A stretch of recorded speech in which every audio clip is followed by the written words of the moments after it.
Once again welcome back to Amar's classes. ನಾನು ಅಮರೇಶ್ ಪೋತ್ನಾಳ್. ಇದು class number 1086 ಆಗುತ್ತೆ ಮತ್ತು ಮಾರ್ಚ್ 2026 ಮೂರನೇ ಭಾಗದ ಪ್ರಮುಖವಾಗಿರ್ತಕ್ಕಂಥ ಪ್ರಚಲಿತ ಘಟನೆಗಳನ್ನು ನೋಡ್ತಾ ಹೋಗೋಣ. March 2026 important current affairs part 3 ಆಗುತ್ತೆ.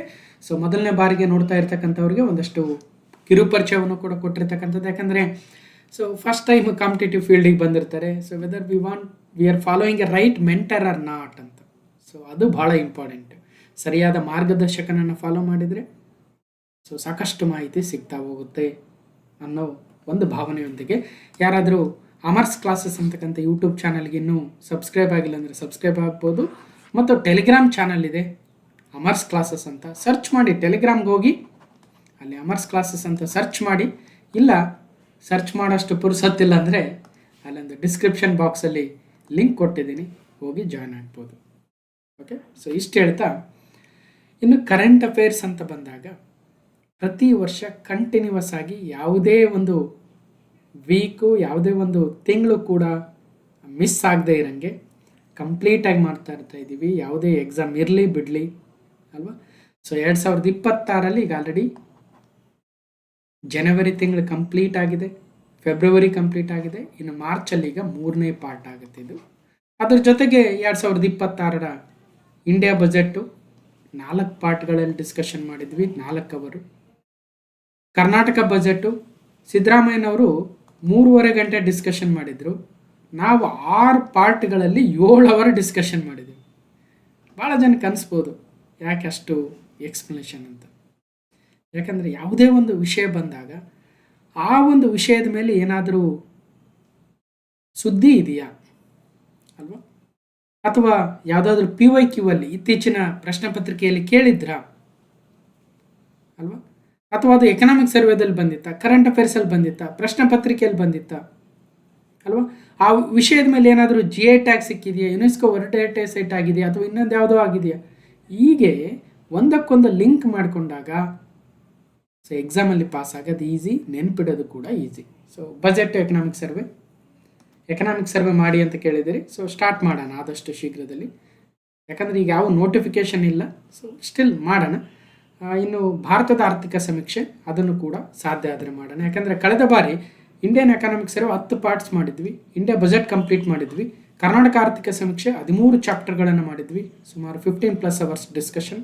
ಕರ್ನಾಟಕ ಬಜೆಟ್ ಕೂಡ ಆಗಿತ್ತು 2025 ಡಿಸೆಂಬರ್, ನವೆಂಬರ್, ಅಕ್ಟೋಬರ್, ಸೆಪ್ಟೆಂಬರ್, ಹೀಗೆ. ಸೊ ಪ್ರತಿ ತಿಂಗಳು ಕೂಡ ಯಾವುದೂ ಕೂಡ ಮಿಸ್ ಆಗದೆ ಇರೋಂಗೆ ಸೊ ಕಂಟಿನ್ಯೂಸ್ ಆಗಿ ಸಾಕಷ್ಟು ವರ್ಷಗಳಿಂದ ಪಾಠಗಳನ್ನು ಮಾಡ್ಕೊಂಬರ್ತಾ ಇದ್ದೀವಿ. ಇವೆಲ್ಲವೂ ಕೂಡ ನಿಮ್ಮ ಎಕ್ಸಾಮ್ಗಳಲ್ಲಿ ಪ್ರಶ್ನೆಗಳಾಗಿ ನಿಮಗೆ ಒಂದು ನಿಮ್ಮ ಭವಿಷ್ಯವನ್ನು ರೂಪಿಸ್ಕೊಳ್ಳೋದಕ್ಕೆ ಸಾಕಷ್ಟು ಅನುಕೂಲ ಅಂತೂ ಮಾಡಿಕೊಟ್ಟಿರುತ್ತೆ.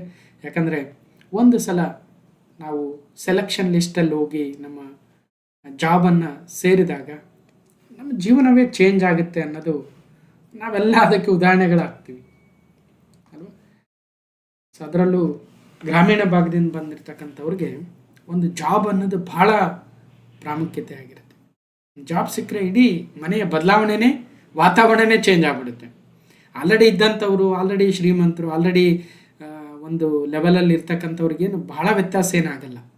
ಆದರೆ ಭಾಳ ನೆಸೆಸರಿ ಇರ್ತಕ್ಕಂಥವ್ರಿಗೆ ಅನಿವಾರ್ಯವೂ ಕೂಡ ಆಗುತ್ತೆ ಅಂತ ಹೇಳ್ತಾ ಸೊ ಬನ್ನಿ ನಮ್ಮ ಮಾರ್ಚ್ 2026 ಪ್ರಮುಖ ಪ್ರಚಲಿತ ಘಟನೆಗಳ 3ನೇ ಭಾಗವನ್ನು ನೋಡ್ತಾ ಹೋಗೋಣ. ಮೊದಲ ಪ್ರಶ್ನೆ ಏನಿದೆ, ಈಗ ಎಲೆಕ್ಷನ್ ಅನೌನ್ಸ್ ಆಗಿದ್ದಾವೆ, ಆಲ್ರೆಡಿ ನಿನ್ನೆ ಪೇಪರಲ್ಲಿ ನೋಡಿರ್ಬೋದು. ಇದೇ ಸಂದರ್ಭದಲ್ಲಿ ಎಲೆಕ್ಷನ್ಗಿನ್ನ ಸ್ವಲ್ಪ ಮುಂಚಿನ ದಿನಗಳಲ್ಲಿ ರಾಷ್ಟ್ರಪತಿ ದ್ರೌಪದಿ ಮುರ್ಮುರವರು ಒಟ್ಟು 7 ಸ್ಟೇಟ್ಸ್ ಮತ್ತು 2 ಯೂನಿಯನ್ ಟೆರಿಟರಿಗಳ ರಾಜ್ಯಪಾಲರು ಮತ್ತು ಲೆಫ್ಟಿನೆಂಟ್ ಗವರ್ನರ್ ಅವರ ಒಂದು ಹುದ್ದೆಗಳಲ್ಲಿ ಬದಲಾವಣೆಯನ್ನು, ಪುನರ್ರಚನೆಯನ್ನು ಮಾಡಿದ್ದಾರೆ. ಕೆಲವೊಬ್ಬರನ್ನ ಒಂದು ರಾಜ್ಯದಿಂದ ಇನ್ನೊಂದು ರಾಜ್ಯಕ್ಕೆ ಟ್ರಾನ್ಸ್ಫರ್ ಮಾಡಿದ್ದಾರೆ, ಅಥವಾ ಕೆಲವೊಬ್ಬರನ್ನ ಹೊಸದಾಗಿ ನೇಮಕ ಕೂಡ ಮಾಡಿದ್ದಾರೆ, ಕೆಲವೊಬ್ಬರು ರಾಜೀನಾಮೆ ಕೂಡ ಕೊಟ್ಟಿದ್ದಾರೆ. ಸೊ ಅವೆಲ್ಲವುಗಳನ್ನು ನೋಡ್ತಾ ಹೋಗೋಣ. ಸೊ ಪ್ರಶ್ನೆ ಬರಬಹುದಾ ಅಂದರೆ ತೋರಿಸ್ತೇನೆ MCQ ಮುಖಾಂತರ. ಜೊತೆಗೆ PYQ ಅಲ್ಲಿ ಯಾವ ಪ್ರಶ್ನೆ ಪತ್ರಿಕೆಯಲ್ಲಿ ಇತ್ತೀಚೆಗೆ ಕೆಲವು ರಾಜ್ಯಪಾಲರು ಮತ್ತು ಅವರ ರಾಜ್ಯಗಳು, ಸೊ ಯಾವ ಪ್ರಶ್ನೆ ಪತ್ರಿಕೆಯಲ್ಲಿ ಬಂದಿದ್ದು ವಿತ್ ಪ್ರೂಫ್ ತೋರಿಸ್ತಾ ಹೋಗ್ತೀನಿ. ಮುಂದೆ ನೋಡೋಣ. ಸದ್ಯಕ್ಕೆ ಏನು ಬದಲಾವಣೆ ಆಗಿದೆ ನೋಡ್ತಾ ಹೋಗೋಣ. ವಿಧಾನಸಭಾ ಚುನಾವಣೆ ಹೊಸ್ತಿಲಲ್ಲಿ ಬೆಳವಣಿಗೆ, ಪಶ್ಚಿಮ ಬಂಗಾಳದ ರಾಜ್ಯಪಾಲರು ರಾಜೀನಾಮೆಯನ್ನು ಕೊಟ್ಟಿದ್ದರು. ಪಶ್ಚಿಮ ಬಂಗಾಳ ವಿಧಾನಸಭಾ ಚುನಾವಣೆಗೆ ದಿನಗಣನೆ ಆರಂಭವಾಗುತ್ತಿದ್ದಂತೆ ಈಗ ದಿನಗಣನೆಯನ್ನು ನೋಟಿಫಿಕೇಶನ್ ಕೂಡ ಬಂದಿದೆ. ಹಠಾತ್ ಬೆಳವಣಿಗೆಯಲ್ಲಿ ನವದೆಹಲಿ ಪ್ರವಾಸದಲ್ಲಿದ್ದ ಪಶ್ಚಿಮ ಬಂಗಾಳ ರಾಜ್ಯಪಾಲರು ಸಿ.ವಿ. ಆನಂದ ಬೋಸ್ ಅವರು ಇತ್ತೀಚೆಗೆ ರಾಜೀನಾಮೆ ಕೊಟ್ಟರು. ಅವರು ಯಾವ ರಾಜ್ಯದ ರಾಜ್ಯಪಾಲರು ಅಂದರೆ ಪಶ್ಚಿಮ ಬಂಗಾಳದ ರಾಜ್ಯಪಾಲರು. ಭಾಳ ಸುದ್ದಿಯಲ್ಲಿರ್ತಾ ಇದ್ರು. ರಾಜ್ಯ ಸರ್ಕಾರ ಮತ್ತು ರಾಜ್ಯಪಾಲರ ನಡುವೆ ಏನು ಘರ್ಷಣೆ ಇತ್ತು, ಆ ಘರ್ಷಣೆಗೆ ಬಹಳ ಪ್ರಸಿದ್ಧಿಯಾಗಿದ್ದು 2 ರಾಜ್ಯಗಳು, ಒಂದು ಕೇಂದ್ರಾಡಳಿತ ಪ್ರದೇಶ, ಅದರಲ್ಲಿ ತಮಿಳುನಾಡು ಮತ್ತು ಪಶ್ಚಿಮ ಬಂಗಾಳ, ಇನ್ನೊಂದು ಡೆಲ್ಲಿ ಯೂನಿಯನ್ ಟೆರಿಟರಿ. ಬಟ್ ಡೆಲ್ಲಿಲಿ ಸರ್ಕಾರ ಚೇಂಜ್ ಆದಮೇಲೆ ಬದಲಾವಣೆ ಆಗಿತ್ತು ನೋಡಿದ್ವಿ. ಒಟ್ಟಿನಲ್ಲಿ ರಾಜ್ಯಪಾಲರಾಗಿದ್ದ ಸಿ.ವಿ. ಆನಂದ ಬೋಸ್ ಅವರು ತಮ್ಮ ಸ್ಥಾನಕ್ಕೆ ರಾಜೀನಾಮೆಯನ್ನು ಸಲ್ಲಿಸಿದ್ದಾರೆ. ರಾಜ್ಯಪಾಲರ ನಿರ್ಧಾರ ಆಘಾತ ಮೂಡಿಸಿದೆ ಅಂತ ಅಲ್ಲಿನ ಮುಖ್ಯಮಂತ್ರಿಗಳು ಮಮತಾ ಬ್ಯಾನರ್ಜಿರವರು ತಿಳಿಸಿದರು. ಸೊ ಇದು ಒಂದು ಕಡೆ. ಮತ್ತೀಗ ಅವರು ರಾಜ್ಯಪಾಲರು ರಾಜೀನಾಮೆ ಕೊಟ್ಟಿದ್ದಾರಂದರೆ ಅಲ್ಲಿಗೆ ಹೊಸ ರಾಜ್ಯಪಾಲನ ನೇಮಿಸಲೇಬೇಕಾಗುತ್ತೆ. ಸೊ ಹಾಗಾಗಿ ಪಶ್ಚಿಮ ಬಂಗಾಳದ ರಾಜ್ಯಪಾಲರಾಗಿದ್ದಂತಹ ಸಿ.ವಿ. ಆನಂದ ಬೋಸ್ ಅವರು ತಮ್ಮ ರಾಜೀನಾಮೆ ಪತ್ರವನ್ನು ಸಲ್ಲಿಸಿದ ನಂತರ ತಮಿಳುನಾಡಿನ ರಾಜ್ಯಪಾಲರಾದ ಆರ್.ಎನ್. ರವಿ ಅವರನ್ನು ಪಶ್ಚಿಮ ಬಂಗಾಳದ ರಾಜ್ಯಪಾಲರನ್ನಾಗಿ ನೇಮಿಸಲಾಗಿದೆ. ಅರ್ಥ ಆಯ್ತಲ್ವ? So ತಮಿಳುನಾಡಿನಿಂದ R N. ರವಿ ಅವರನ್ನು ಪಶ್ಚಿಮ ಬಂಗಾಳದ ರಾಜ್ಯಪಾಲರಾಗಿ ನೇಮಿಸಲಾಗಿತ್ತು. ಸಿ.ವಿ. ಆನಂದ ಬೋಸ್ ಅವರ ರಾಜೀನಾಮೆ ಸ್ವೀಕಾರದ ಬಳಿಕ ಅವರ ಸ್ಥಾನಕ್ಕೆ ರವಿ ಅವರನ್ನು ನೇಮಕಗೊಳಿಸಲಾಗಿದೆ ಎಂದು ರಾಷ್ಟ್ರಪತಿ ದ್ರೌಪದಿ ಮುರ್ಮುರವರ ಕಚೇರಿ ತಿಳಿಸಿದೆ. ಒಂದು ಬದಲಾವಣೆ, ಒಬ್ಬರು ರಾಜೀನಾಮೆ ಕೊಟ್ಟರು, ಒಬ್ಬರು ಟ್ರಾನ್ಸ್ಫರ್ ಮಾಡಿದರು. ಹಾಗಾದರೆ ಪಶ್ಚಿಮ ಬಂಗಾಳ ಮಾತ್ರವಲ್ಲದೆ ಬಿಹಾರ, ಮಹಾರಾಷ್ಟ್ರ ಸೇರಿದಂತೆ ವಿವಿಧ ರಾಜ್ಯಗಳಿಗೆ ನೂತನ ರಾಜ್ಯಪಾಲರನ್ನು ನೇಮಕಗೊಳಿಸಿ ಮುರ್ಮುರವರು ಆದೇಶವನ್ನು ಹೊರಡಿಸಿದ್ದಾರೆ. ಕೇರಳ ರಾಜ್ಯಪಾಲರಾದ ರಾಜೇಂದ್ರ ವಿಶ್ವನಾಥ್ ಅರ್ಲೇಕರ್ ಅವರನ್ನು ತಮಿಳುನಾಡಿನ ರಾಜ್ಯಪಾಲರ ಕರ್ತವ್ಯಗಳನ್ನೂ ಕೂಡ ನಿರ್ವಹಿಸಿ ಅಂತ ಹೆಚ್ಚಿನ ಜವಾಬ್ದಾರಿಯನ್ನು ಕೊಟ್ಟಿದ್ದಾರೆ. ಅಂದರೆ ರಾಜೇಂದ್ರ ಅರ್ಲೇಕರ್ ಅವರು ಕೇರಳದ ರಾಜ್ಯಪಾಲರು, ಅವರನ್ನು ತಮಿಳುನಾಡಿನ ರಾಜ್ಯಪಾಲರಾದ ಆರ್.ಎನ್. ರವಿರವರನ್ನ ಪಶ್ಚಿಮ ಬಂಗಾಳಕ್ಕೆ ಟ್ರಾನ್ಸ್ಫರ್ ಮಾಡಿರೋದ್ರಿಂದ ಮತ್ತು ತಮಿಳುನಾಡಿನ ರಾಜ್ಯಪಾಲರ ಹುದ್ದೆ ಖಾಲಿಯಾಯಿತು. ಹಾಗಾಗಿ ಪಕ್ಕದ ಕೇರಳ ರಾಜ್ಯದ ರಾಜ್ಯಪಾಲರಾದ ರಾಜೇಂದ್ರ ವಿಶ್ವನಾಥ್ ಅರ್ಲೇಕರ್ ಅವರಿಗೆ ತಮಿಳುನಾಡಿನ ಹೆಚ್ಚುವರಿ ಜವಾಬ್ದಾರಿಯನ್ನು ನೀಡಲಾಗಿದೆ. ಒಂದು ಪ್ರಶ್ನೆ ಬರುತ್ತಿಲ್ಲಿ. ಏನು ಪ್ರಶ್ನೆ ಅಂದರೆ, ಒಬ್ಬ ರಾಜ್ಯಪಾಲರು ಒಂದು ಮತ್ತು ಅದಕ್ಕಿಂತ ಹೆಚ್ಚು ಅಂದರೆ 2 ರಾಜ್ಯಗಳಿಗೆ ರಾಜ್ಯಪಾಲರಾಗಿ ಇರಬಹುದಾ ಅಂತ. ಇರಬಹುದು, ಗೊತ್ತಿದೆ, ಹಳೆ ಸುದ್ದಿ. ಆದರೆ ಇಲ್ಲಿ ಪ್ರಶ್ನೆ, ಯಾವ ಸಂವಿಧಾನದ ತಿದ್ದುಪಡಿ ಮೂಲಕ ಒಬ್ಬ ರಾಜ್ಯಪಾಲರನ್ನು ಒಂದು ಅಥವಾ ಅದಕ್ಕಿಂತ ಹೆಚ್ಚು ಅಂದರೆ 2 ರಾಜ್ಯಗಳಿಗೆ ನೇಮಕ ಮಾಡುವ ಪರಿಪಾಠವನ್ನು ತರಲಾಯಿತು ಅಥವಾ ಸಂವಿಧಾನ ತಿದ್ದುಪಡಿಯನ್ನು ತರಲಾಯಿತು? ಇದು ಪ್ರಶ್ನೆ. ಅರ್ಥ ಮಾಡ್ಕೊಳ್ರಿ. ಯಾವ ಸಂವಿಧಾನ ತಿದ್ದುಪಡಿ ನೋಟ್ ಮಾಡ್ಕೊಂಡ್ರೆ ಮುಂದೆ ಹೇಳ್ತೀನಿ. Okay, next, lieutenant general Syed Ata Hasnain ಅವರನ್ನು ಬಿಹಾರದ ನೂತನ ರಾಜ್ಯಪಾಲರನ್ನಾಗಿ ಬಿಹಾರದ ನೂತನ ರಾಜ್ಯಪಾಲರನ್ನಾಗಿ, ದೆಹಲಿಯ ಲೆಫ್ಟಿನೆಂಟ್ ಗವರ್ನರ್ ಆಗಿದ್ದ ವಿ.ಕೆ. ಸಕ್ಸೇನಾರ್ ಅವರನ್ನು ಲಡಾಖ್ನ ಲೆಫ್ಟಿನೆಂಟ್ ಗವರ್ನರ್ ಕವಿಂದರ್ ಗುಪ್ತಾ ಅವರ ಸ್ಥಾನಕ್ಕೆ, ಓಕೆ, ಲಡಾಖ್ನ ಲೆಫ್ಟಿನೆಂಟ್ ಗವರ್ನರ್ ಯಾರಾಗ್ತಾರೆ ಈಗ? ವಿ.ಕೆ. ಸಕ್ಸೇನಾರ್ ಅವರು ಆಗ್ತಾರೆ. ಅವ್ರು ಏನಾಗಿದ್ರು? ದೆಹಲಿಯ ಲೆಫ್ಟಿನೆಂಟ್ ಗವರ್ನರ್ ಆಗಿದ್ರು. ರೈಟ್? ಓಕೆ. ಹಾಗಾದರೆ ಕವಿಂದರ್ ಗುಪ್ತಾರ್ ಅವರು ಏನಿದ್ರು? ಲಡಾಖ್ನ ಲೆಫ್ಟಿನೆಂಟ್ ಗವರ್ನರ್. ಅವ್ರನ್ನ ಎಲ್ಲಿಗೆ ಟ್ರಾನ್ಸ್ಫರ್ ಮಾಡಿದ್ದಾರೆ? ಗುಪ್ತಾ ಅವರನ್ನು ಅಂದರೆ ಕವಿಂದರ್ ಗುಪ್ತಾ ಅವರನ್ನು ಹಿಮಾಚಲ ಪ್ರದೇಶದ ರಾಜ್ಯಪಾಲರನ್ನಾಗಿ ನೇಮಿಸಲಾಗಿದೆ. ಹಾಗಾದರೆ ಹಿಮಾಚಲ ಪ್ರದೇಶದ ರಾಜ್ಯಪಾಲರು ಯಾರಿದ್ದೀರಿ? ತರುಣ್ಜಿತ್ ಸಿಂಗ್ ಸಂಧೂರ್ ಅವರು.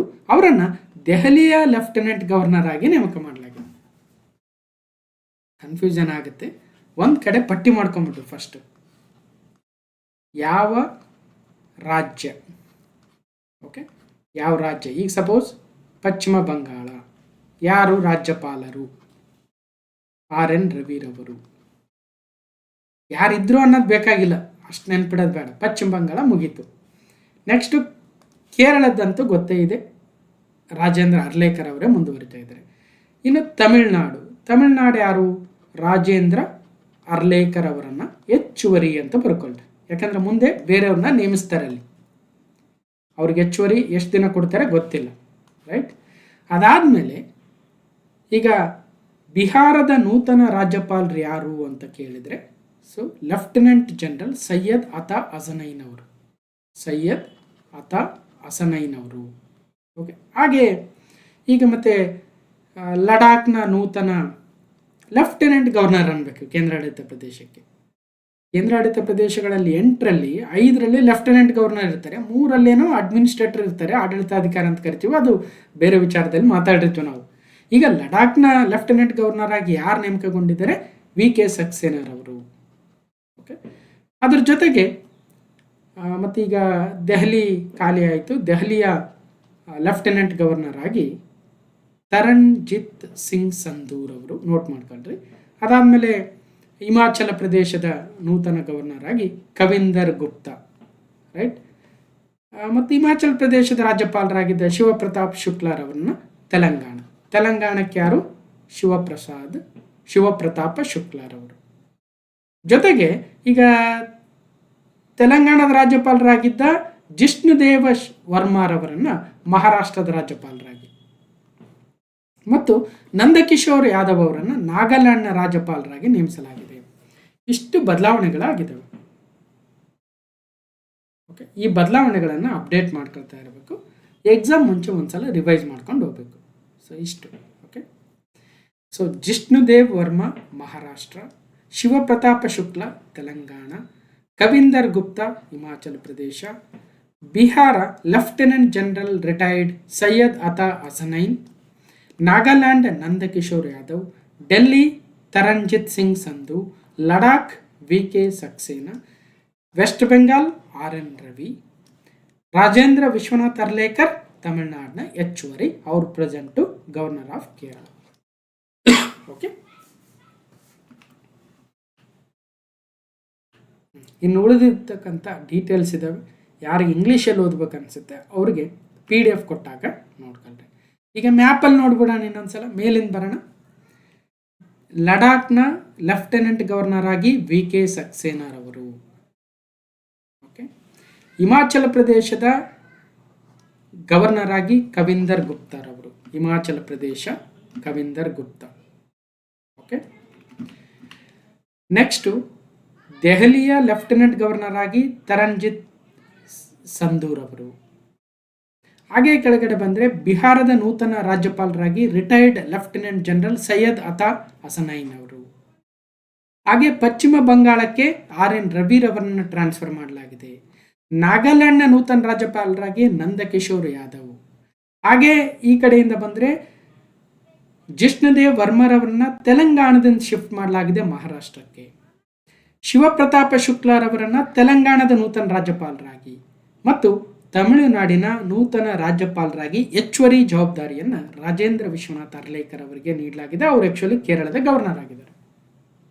ರೈಟ್, ಮ್ಯಾಪ್ ಮುಖಾಂತರ ಕೂಡ ನೋಡಿದ್ವಿ. ಇನ್ನೂ ಡೀಟೇಲ್ಸ್ ಬೇಕಂದರೆ, ಈಗ ಶಿವಪ್ರತಾಪ್ ಶುಕ್ಲಾರ್ ಅವರು ತೆಲಂಗಾಣ ಹೌದು ಗವರ್ನರ್, ಬಟ್ ಎಲ್ಲಿಂದ ಬಂದರು? ಹಿಮಾಚಲ ಪ್ರದೇಶದಿಂದ ಬಂದರು. ಅವ್ರ ಫೋಟೋ ಸಮೇತ ಒಂದ್ಸಲ ನೋಟ್ ಮಾಡ್ಕೊಂಬಿಟ್ರೆ ಭಾಳ ಅನುಕೂಲ ಆಗುತ್ತೆ. ರೈಟ್, ಸೊ ಇಷ್ಟು ಹೇಳ್ತಾ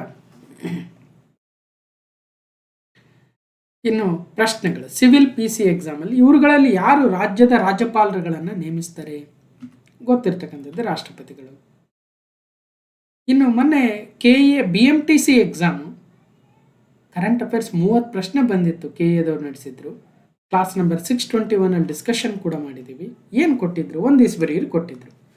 CH ವಿಜಯಶಂಕರ್, ಓಂ ಪ್ರಕಾಶ್ ಮಾಥೂರ್, ಹರಿಬಾಬು K ಭಾಗ್ಡೆ, ಲಕ್ಷ್ಮಣ ಪ್ರಸಾದ್ ಆಚಾರ್ಯ ಯಾವ್ಯಾವ ರಾಜ್ಯಕ್ಕೆ ರಾಜ್ಯಪಾಲರಾಗಿ ನೇಮಕಗೊಂಡಿದ್ರು ಅಂತ ರಾಜ್ಯಪಾಲರ ಹೆಸರು, ರಾಜ್ಯದ ಹೆಸರು ಕೊಟ್ಟಿದ್ರು. ಯಾವಾಗ? KA BMTC ಕಂಡಕ್ಟರ್ 1/9/2024 2024 ಸೆಪ್ಟೆಂಬರ್ ತಿಂಗಳಲ್ಲಿ. ಯಾಕೆ ಕೊಟ್ಟಿದ್ರು ಅಂದರೆ, ಆಗಸ್ಟ್ ತಿಂಗಳಲ್ಲಿ ಈ ನೂತನ ರಾಜ್ಯಪಾಲರ ನೇಮಕ ಒಂದಷ್ಟು ಬದಲಾವಣೆಗಳಾಗಿದ್ವು ಆಗಸ್ಟ್ ತಿಂಗಳಲ್ಲಿ. ಅದರ ಮಾರನೇ ತಿಂಗಳು ನಡೆದಂಥ ಎಕ್ಸಾಮಲ್ಲೇ ಕೇಳಿದ್ದಾರೆ ಈ ರೀತಿಯಾಗಿ. ತಿಳ್ಕೊಳ್ರಿ. ಸೊ ನಾವು ಅದನ್ನು ತಮ್ಮನೇಲೆಲ್ಲ ಹಾಕಿ ತೋರಿಸಿದ್ವಿ, 9 ರಾಜ್ಯಗಳಿಗೆ ನೂತನ ರಾಜ್ಯಪಾಲರ ನೇಮಕ ಅಂತ. ರೈಟ್, ಯಾರ್ಯಾರು ಯಾವ್ಯಾವ ರಾಜ್ಯ ನೋಡಿ. ಮತ್ತೆ ಹೊಸದಾಗಿ ನೇಮಕ ಆಗಿರ್ತಕ್ಕಂಥವ್ರ ಹೆಸರುಗಳನ್ನೇ ಕೇಳಿದ್ರು ಎಕ್ಸಾಮಲ್ಲಿ. CH ವಿಜಯಶಂಕರ್, ಓಂ ಪ್ರಕಾಶ್ ಮಾಥೂರ್. CH ವಿಜಯಶಂಕರ್, ಓಂ ಪ್ರಕಾಶ್ ಮಾಥೂರ್ ಮತ್ತು ಲಕ್ಷ್ಮಣ್ ಪ್ರಸಾದ್ ಆಚಾರ್ಯ, ಹರಿಬಾಬು ಬಾಗ್ಡೆರವರು. ಲಕ್ಷ್ಮಣ್ ಪ್ರಸಾದ್ ಆಚಾರ್ಯ, ಹರಿಬಾಬು ಬಾಗ್ಡೆ. ಸೊ ಹೊಸದಾಗಿ ನೇಮಕ ಆಗಿರ್ತಕ್ಕಂಥವ್ರನ್ನೇ ಕೇಳಿದ್ದಾರೆ. ಮತ್ತೆ ಅರ್ಥ ಮಾಡ್ಕೊಳ್ಳಿ. ಇನ್ನೊಂದು RTO ಮೋಟರ್ ವೆಹಿಕಲ್ ಇನ್ಸ್ಪೆಕ್ಟರ್ 2025 ಮೇಯಲ್ಲಿ ನಡೆದಿರ್ತಕ್ಕಂಥ ಎಕ್ಸಾಮ್, ಕ್ಲಾಸ್ ನಂಬರ್ 797 ಡಿಸ್ಕಷನ್ ಮಾಡಿದ್ವಿ. With reference to the Indian constitution, the governor can be appointed to only 1 state, 2 states, 1 or more states, union territories. ಅಂದರೆ ಸೊ 1 ಅಥವಾ ಹೆಚ್ಚಿನ ರಾಜ್ಯಗಳಿಗೆ ಒಬ್ಬ ರಾಜ್ಯಪಾಲರನ್ನು ನೇಮಕ ಮಾಡಬಹುದು ಅಂತ ಸೊ ಪ್ರಶ್ನೆ ಕೇಳಿದ್ದೆ ನೋಡಿ. ಸೊ ಈ ಒಂದು ವಿಚಾರವನ್ನು 7ನೇ ಸಾಂವಿಧಾನಿಕ ತಿದ್ದುಪಡಿಯಲ್ಲಿ ತರ್ತಾರೆ. ಸೊ ಸಂವಿಧಾನದ ತಿದ್ದುಪಡಿಗಳ ಬಗ್ಗೆ ನಾವು ಸೊ ಕಂಪ್ಲೀಟ್ 4-5 ವಿಡಿಯೋದಲ್ಲಿ ಮಾತಾಡಿದ್ದೀವಿ. ಸೊ ನೋಡ್ಬೋದು. ಸೊ ಪಾರ್ಟ್ 1 ಫಸ್ಟ್ ಮೆಜಾರಿಟೀಸ್ ಬಗ್ಗೆ ಹೇಳ್ತಾ, ನಂತರ ಅಮೆಂಡ್ಮೆಂಟ್ಸ್ ಪ್ರೊಸೀಜರ್ ಹೇಳಿ, ನಂತರ 1ರಿಂದ 25ನೇ ತಿದ್ದುಪಡಿ ಕ್ಲಾಸ್ ನಂಬರ್ 544, 26ರಿಂದ 50ನೇ ತಿದ್ದುಪಡಿ ಕ್ಲಾಸ್ ನಂಬರ್ 545, ಹಾಗೆ 51ರಿಂದ 75 ಕ್ಲಾಸ್ ನಂಬರ್ 546, 76ರಿಂದ 106ನೇ ಸಂವಿಧಾನ ತಿದ್ದುಪಡಿ ಕ್ಲಾಸ್ ನಂಬರ್ 547. ಒಂದು ಸಲ ಈ ವಿಡಿಯೋಸ್ ನೋಡಿಬಿಟ್ರೆ ಸೊ ಡೆಫಿನೆಟ್ಲಿ ನಿಮಗೆ ಭಾಳಷ್ಟು ನಾಲೆಜ್ ಬಂದ್ಬಿಡುತ್ತೆ. ಸಾಮಾನ್ಯವಾಗಿ ಪ್ರತಿಯೊಂದು ರಾಜ್ಯಕ್ಕೆ ಒಬ್ಬ ರಾಜ್ಯಪಾಲರು ಇರ್ತಾರೆ. ಆದರೆ 1956ರ 7ನೇ ಸಾಂವಿಧಾನಿಕ ತಿದ್ದುಪಡಿ ಕಾಯ್ದೆಯು 2 ಅಥವಾ 2ಕ್ಕಿಂತ ಹೆಚ್ಚು ರಾಜ್ಯಗಳಿಗೆ ಒಬ್ಬ ವ್ಯಕ್ತಿಯನ್ನು ರಾಜ್ಯಪಾಲರಾಗಿ ನೇಮಿಸಲು ಅವಕಾಶವನ್ನು ಮಾಡಿಕೊಡುತ್ತೆ. ಕ್ಲಾಸ್ ನಂಬರ್ 545 ಹೋದರೆ ಆ 7ನೇ ತಿದ್ದುಪಡಿ ಬರುತ್ತೆ. 1ರಿಂದ 25 ಅಲ್ವಾ, ಆ ರೇಂಜಲ್ಲಿ ಸಿಗುತ್ತೆ. ಓಕೆ, ಅಲ್ಲಿ ಯಾವ ಥರ ಡಿಸ್ಕಷನ್ ಮಾಡಿರ್ತೀವಿ, ನಮ್ಮ ಕಂಟೆಂಟ್ ನೋಡ್ಬೋದು. ಈ ಕಾಯ್ದೆಯು ಅಂದರೆ ಭಾರತೀಯ ಸಂವಿಧಾನದ 7ನೇ ತಿದ್ದುಪಡಿ ಕಾಯ್ದೆ ಯಾವಾಗ ಜಾರಿಗೆ ಬಂತು, ಇದರಲ್ಲಿ ಏನು ಹೇಳಿದ್ದಾರೆ, 14 ರಾಜ್ಯಗಳು, 6 ಕೇಂದ್ರಾಡಳಿತ ಪ್ರದೇಶಗಳು, ಏನಿವು?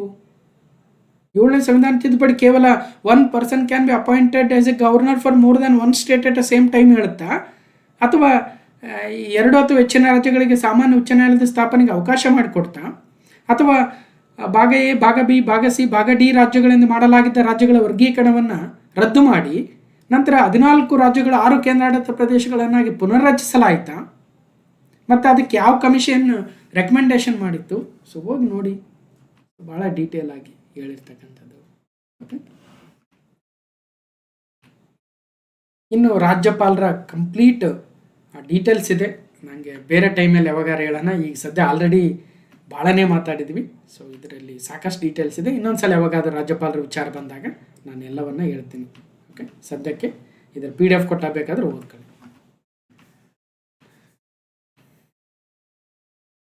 ನೆಕ್ಸ್ಟ್ 2ನೇ ಪ್ರಶ್ನೆ, ತಾಂತ್ರಿಕ ಅರ್ಹತೆ, ಪರಿಸರದ ಸುಸ್ಥಿರತೆ ಮತ್ತು ಸಾರ್ವಜನಿಕ ಹಿತಾಸಕ್ತಿಯ ಕೊರತೆಯನ್ನು ಉಲ್ಲೇಖಿಸಿ 10,000 ಕೋಟಿ ರೂಪಾಯಿ ವೆಚ್ಚದ ಶರಾವತಿ ಪಂಪ್ಡ್ ಸ್ಟೋರ್ ಯೋಜನೆಗೆ ಅನುಮತಿ ನೀಡದಿರಲು ಕೇಂದ್ರದ ಸಮಿತಿ ಶಿಫಾರಸು ಮಾಡಿದೆ.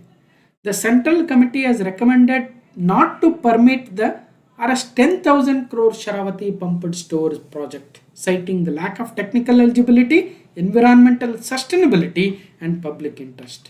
ಹಾಗಾದರೆ ಆ ಸಮಿತಿ ಏನಿದೆ, ಆ ಸಮಿತಿಯ ಶಿಫಾರಸುಗಳನ್ನು ಕೇಂದ್ರ ಸರ್ಕಾರ ಈಗ ಏನು ಮಾಡುತ್ತೆ ಕಾದು ನೋಡೋಣ.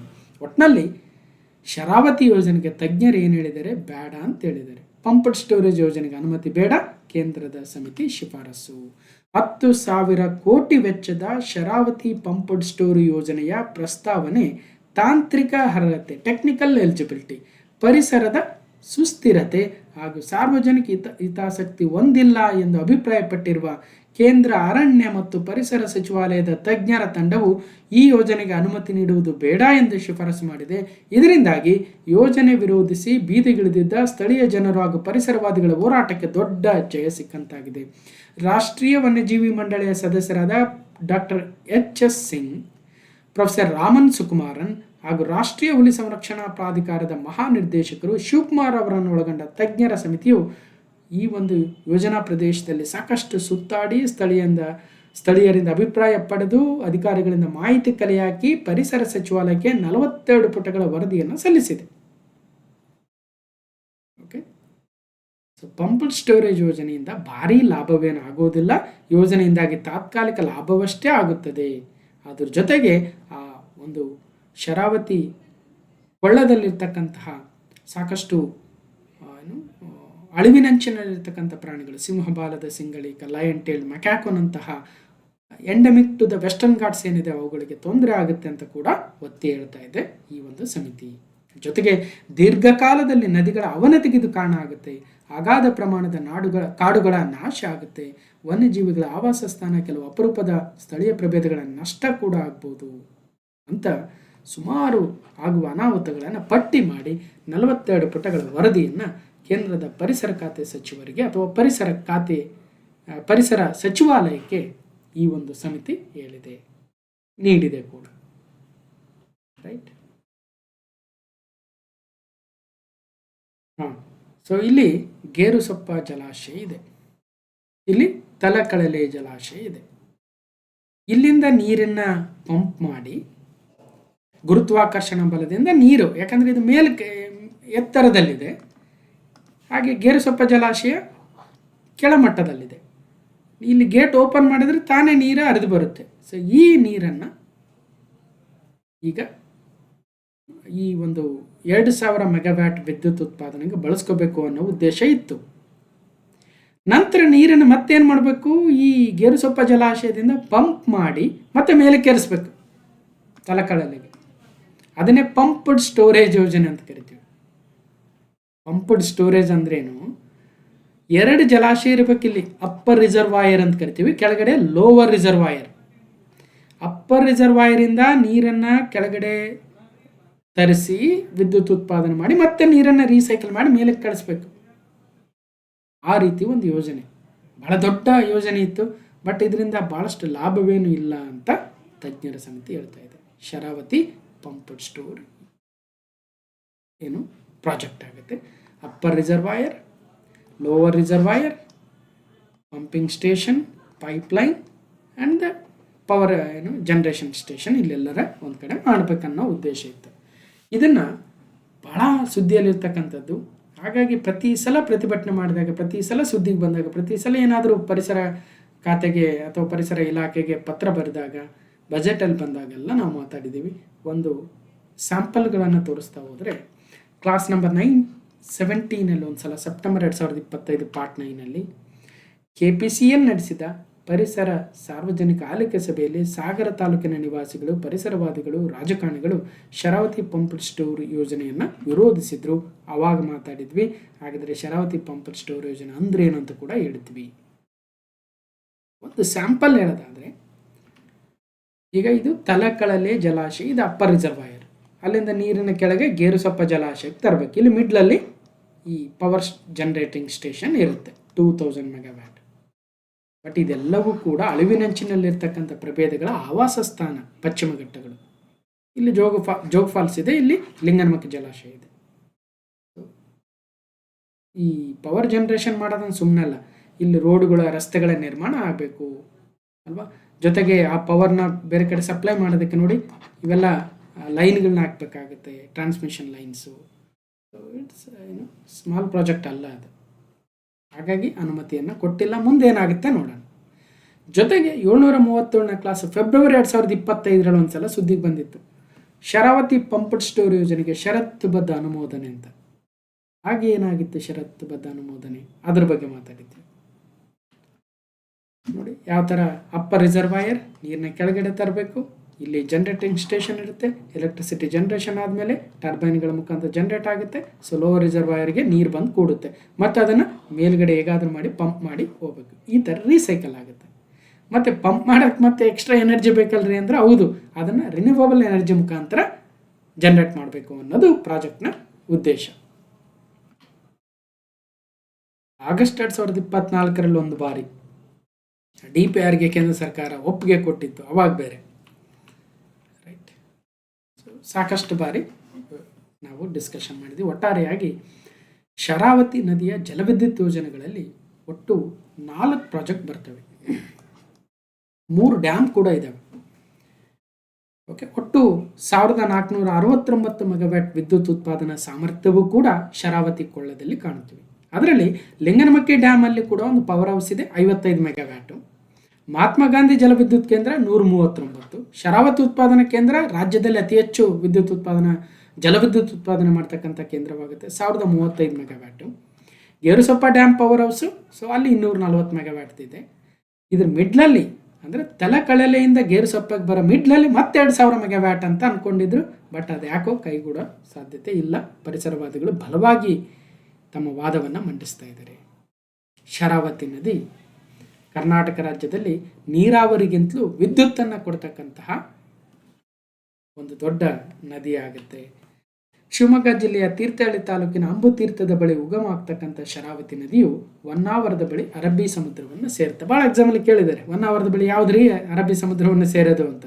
ಶರಾವತಿ ನದಿ ಆಗುತ್ತೆ. ಇದಕ್ಕೆ ಹರಿದ್ರಾವತಿ, ಎಣ್ಣೆಹೊಳೆ ಅಂತಕ್ಕಂಥ ವಿವಿಧ ಹಳ್ಳಗಳು ಅಥವಾ ಉಪನದಿಗಳು ಬರ್ತವೆ. ಶಿವಮೊಗ್ಗ ಜಿಲ್ಲೆಯ ಸಾಗರ ತಾಲೂಕಿನಿಂದ ಸುಮಾರು 30 ಕಿಲೋಮೀಟರ್ ದೂರದಲ್ಲಿ ಜಗತ್ ಪ್ರಸಿದ್ಧವಾಗಿರ್ತಕ್ಕಂತಹ ಗೇರುಸೊಪ್ಪ ಜಲಪಾತ ಅಥವಾ ಜೋಗ ಜಲಪಾತವನ್ನು ಯಾವ ನದಿ ನಿರ್ಮಿಸಿದೆ ಅಂದರೆ ಶರಾವತಿ ನದಿ. ಜೊತೆಗೆ ಕರ್ನಾಟಕದ ಅತಿದೊಡ್ಡ ಜಲಾಶಯ in terms of the capacity 156.62 TMC feet ನೀರನ್ನು ಹಿಡಿದಿಟ್ಟುಕೊಳ್ಳುವ ಸಾಮರ್ಥ್ಯವಿರುವ ಕರ್ನಾಟಕದ ಅತಿದೊಡ್ಡ ಜಲಾಶಯ ಶಿವಮೊಗ್ಗ ಜಿಲ್ಲೆಯ ಸಾಗರ ತಾಲೂಕಿನ ಲಿಂಗನಮಕ್ಕಿ ಜಲಾಶಯ. ಭಾಳ ಸಲ ಎಕ್ಸಾಮಲ್ಲಿ ಕೇಳ್ತಾರೆ, ಲಿಂಗನಮಕ್ಕಿ ಜಲಾಶಯದಿಂದ ಮುಳುಗಡೆಯಾಗಿರ್ತಕ್ಕಂಥ ಮತ್ತೊಂದು ಜಲಾಶಯದ ಹೆಸರೇ ಹಿರೇಭಾಸ್ಕರ ಜಲಾಶಯ. ಹೀಗೆ ಅಣೆಕಟ್ಟುಗಳ ಬಗ್ಗೆ, ನದಿಗಳ ಬಗ್ಗೆ, ಸೊ ಜಿಯೋಗ್ರಫಿಲಿ ಸಾಕಷ್ಟು ಡಿಸ್ಕಷನ್ ಮಾಡಿದ್ದೀವಿ. ಸೊ ಪೇಷನ್ಸ್ ಇರಬೇಕು ಓದೋದಕ್ಕಷ್ಟೇ. ಹೋಗಿ ನೋಡಿ. 2024 UPSC IAS ಪ್ರಿಲಿಮ್ಸ್ ಪೇಪರಲ್ಲಿ ಒಂದು ಪ್ರಶ್ನೆ ಇತ್ತು, 68ನೇ ಪ್ರಶ್ನೆ, ಹೋಗಿ ನೋಡ್ಬೋದು.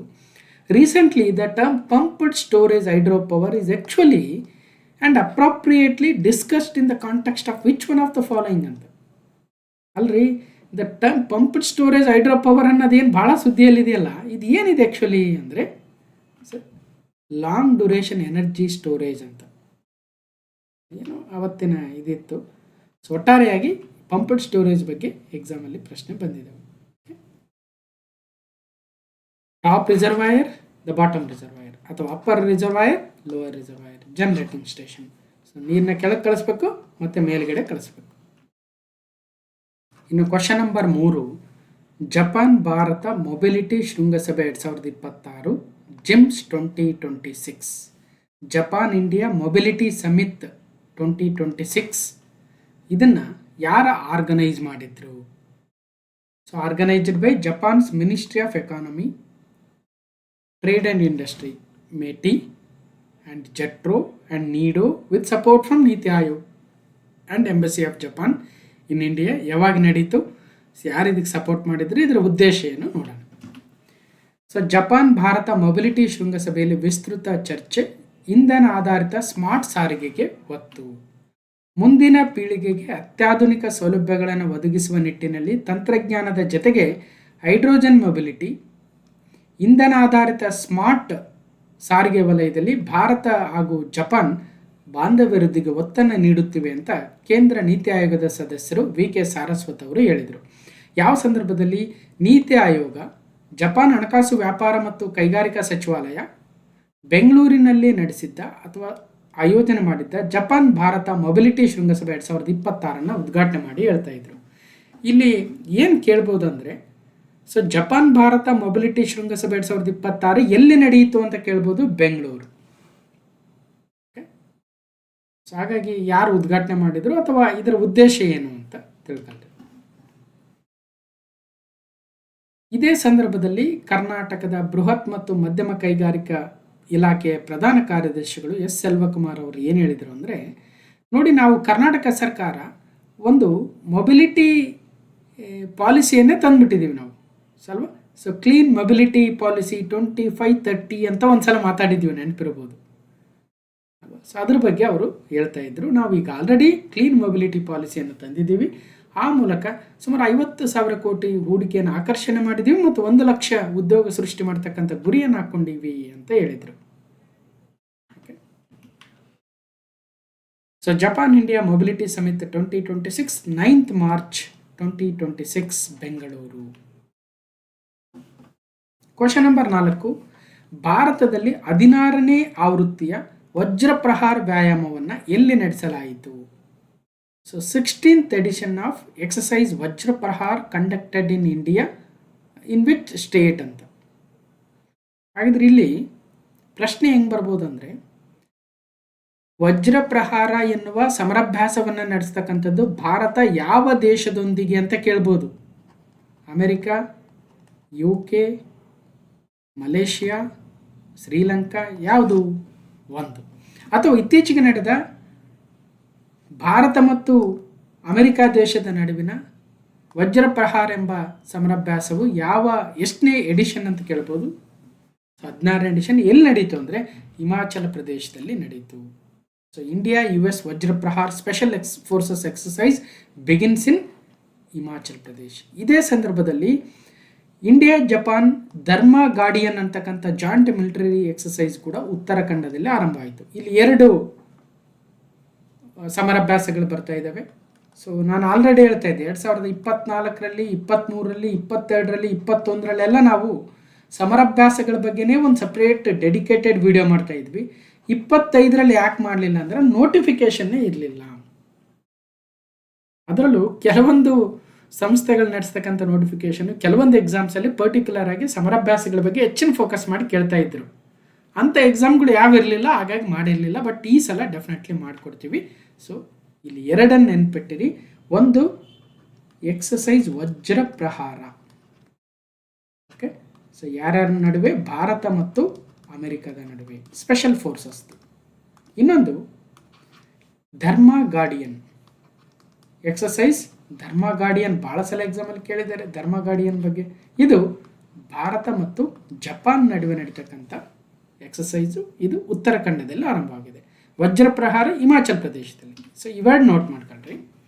ಭಾರತೀಯ ಸೇನೆ ಮತ್ತು ಯುನೈಟೆಡ್ ಸ್ಟೇಟ್ಸ್ ಅಥವಾ ಅಮೆರಿಕದ ಸೇನೆಯು ಹಿಮಾಚಲ್ ಪ್ರದೇಶದ ಬಕ್ಲೋಹನಲ್ಲಿ ವಿಶೇಷ ಪಡೆಗಳ ತರಬೇತಿ ಒಂದು ಶಾಲೆ ಏನಿತ್ತಲ್ಲಿ 16ನೇ ಆವೃತ್ತಿಯ ವಜ್ರ ಪ್ರಹಾರ ವ್ಯಾಯಾಮವನ್ನು ನಡೆಸಿತು.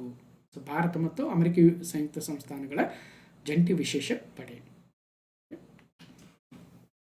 2026ರ ಈ ಒಂದು ವಜ್ರ ಪ್ರಹಾರ ಎಕ್ಸಸೈಸು 16ನೇ ಎಡಿಷನ್ ಆಗುತ್ತೆ, ನೆನ್ಪಿಟ್ಟಿರ್ಬೇಕು. ಓಕೆ. ಎಲ್ಲಿ ನಡೀತು? ಹಿಮಾಚಲ್ ಪ್ರದೇಶದ ಬಕ್ಲೋಹನ್ನಲ್ಲಿ ಫೆಬ್ರವರಿ 23ರಿಂದ ಮಾರ್ಚ್ 15ರವರೆಗೂ 16ನೇ ಆವೃತ್ತಿ ಆಗಿತ್ತು ಎಕ್ಸಸೈಸ್ ವಜ್ರ ಪ್ರಹಾರ. ಈಗ ನಾವು ನಮ್ಮ ಸಮರಾಭ್ಯಾಸಗಳ ಪಟ್ಟಿ ಏನಿದೆ, ಆ ಪಟ್ಟಿಯನ್ನು ಒಂದ್ಸಲ ರಿವೈಸ್ ಮಾಡ್ಕೋಬೇಕು.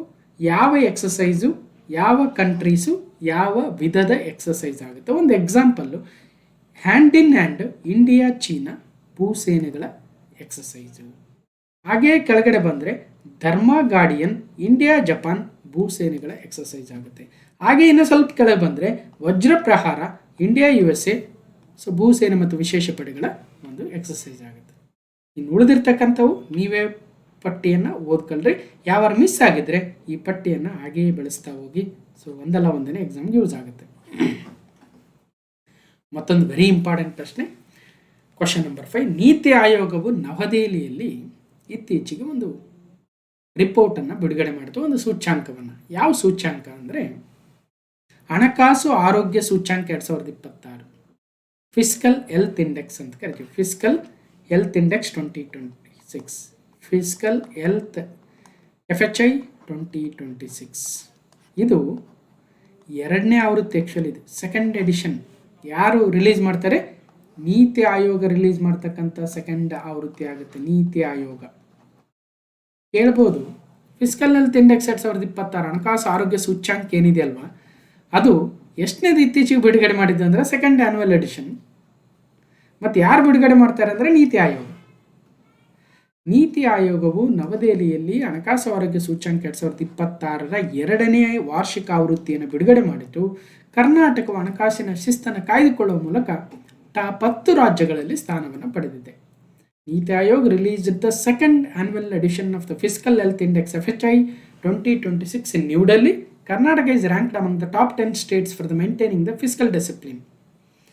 ಇಲ್ಲಿ ಏನಾಗುತ್ತೆ, ಮೊನ್ನೆ ಬಜೆಟಲ್ಲಿ ನಾವು ಸಿದ್ದರಾಮಯ್ಯನವರ 3.5 ಗಂಟೆ ಡಿಸ್ಕಷನನ್ನು 7 ಗಂಟೆ ಮಾತಾಡಿದ್ದೀವಿ ಅಂತ ಹೇಳಿದ್ವಲ್ಲ, ಮತ್ತು ಫಿಸ್ಕಲ್ ಡಿಸಿಪ್ಲಿನ್ ಬಗ್ಗೆ ಮಾತಾಡಿರಲ್ವ ನಾವು ಅಲ್ವ. ಸೊ ಒಂದು ಫಿಸ್ಕಲ್ ಡೆಫಿಸಿಟ್, ಇದನ್ನು ಕನ್ನಡದಲ್ಲಿ ನಾವು ವಿತ್ತೀಯ ಕೊರತೆ ಅಂತ ಕರಿತೀವಿ. ವಿತ್ತೀಯ ಕೊರತೆ.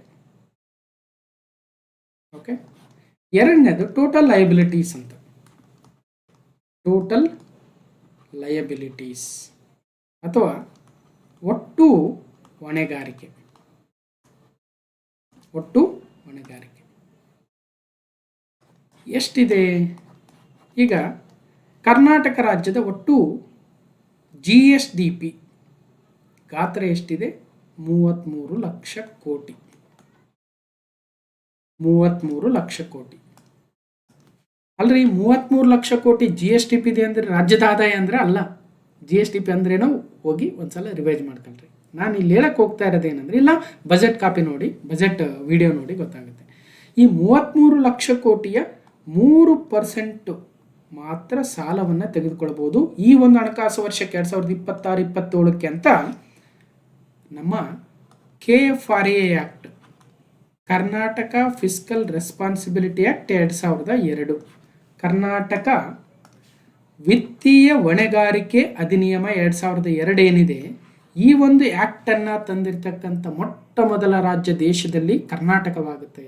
ಅಂದ್ರೆ ಅರ್ಥ ನಮ್ಮ GSDP ಎಷ್ಟಿದೆಯೋ ಅದರ 3% ಅಷ್ಟು ಮಾತ್ರ ಸಾಲವನ್ನು ತೆಗೆದುಕೊಳ್ಳಬಹುದು ನಮ್ಮ ರಾಜ್ಯ ಅಂತ KFRA ಆ್ಯಕ್ಟಲ್ಲಿ ಬರೆದು ಬಿಟ್ಟಿದ್ದೀವಿ. ವಿಧಾನಸಭೆಯಲ್ಲಿ ನಾವು ಪಾಸ್ ಮಾಡ್ಕೊಂಡಿದ್ದೀವಿ ಕೂಡ, ಅದಕ್ಕೆ ತಕ್ಕಂತೆ ಪಾಲಿಸ್ತಾ ಇದ್ದೀವಿ ಕೂಡ. ಅದಕ್ಕೆ ಹೇಳ್ತಾ ಇದ್ದೆ ನಾನು, irrespective of the government, whether it is A BJP government, Congress government or ಸಮ್ಮಿಶ್ರ ಸರ್ಕಾರ JDS BJP ಅಥವಾ JDS ಕಾಂಗ್ರೆಸ್ ಇದ್ದಾಗಲೂ ಕೂಡ ಇದನ್ನೇ ಮೇಂಟೈನ್ ಮಾಡ್ಕೊಂಡು ಬಂದಿದ್ದಾರೆ. ಎಕ್ಸೆಪ್ಟ್ ಕೋವಿಡ್ ಟೈಮಲ್ಲಿ ಮಾತ್ರ ಒಂದು ಸ್ವಲ್ಪ ಆಚೆ ಈಚೆ ಹೋಗಿದ್ರು, ಅಷ್ಟು ಬಿಟ್ಟರೆ. ಸೊ ಇದು ಫಿಸ್ಕಲ್ ಡೆಫಿಸಿಟ್.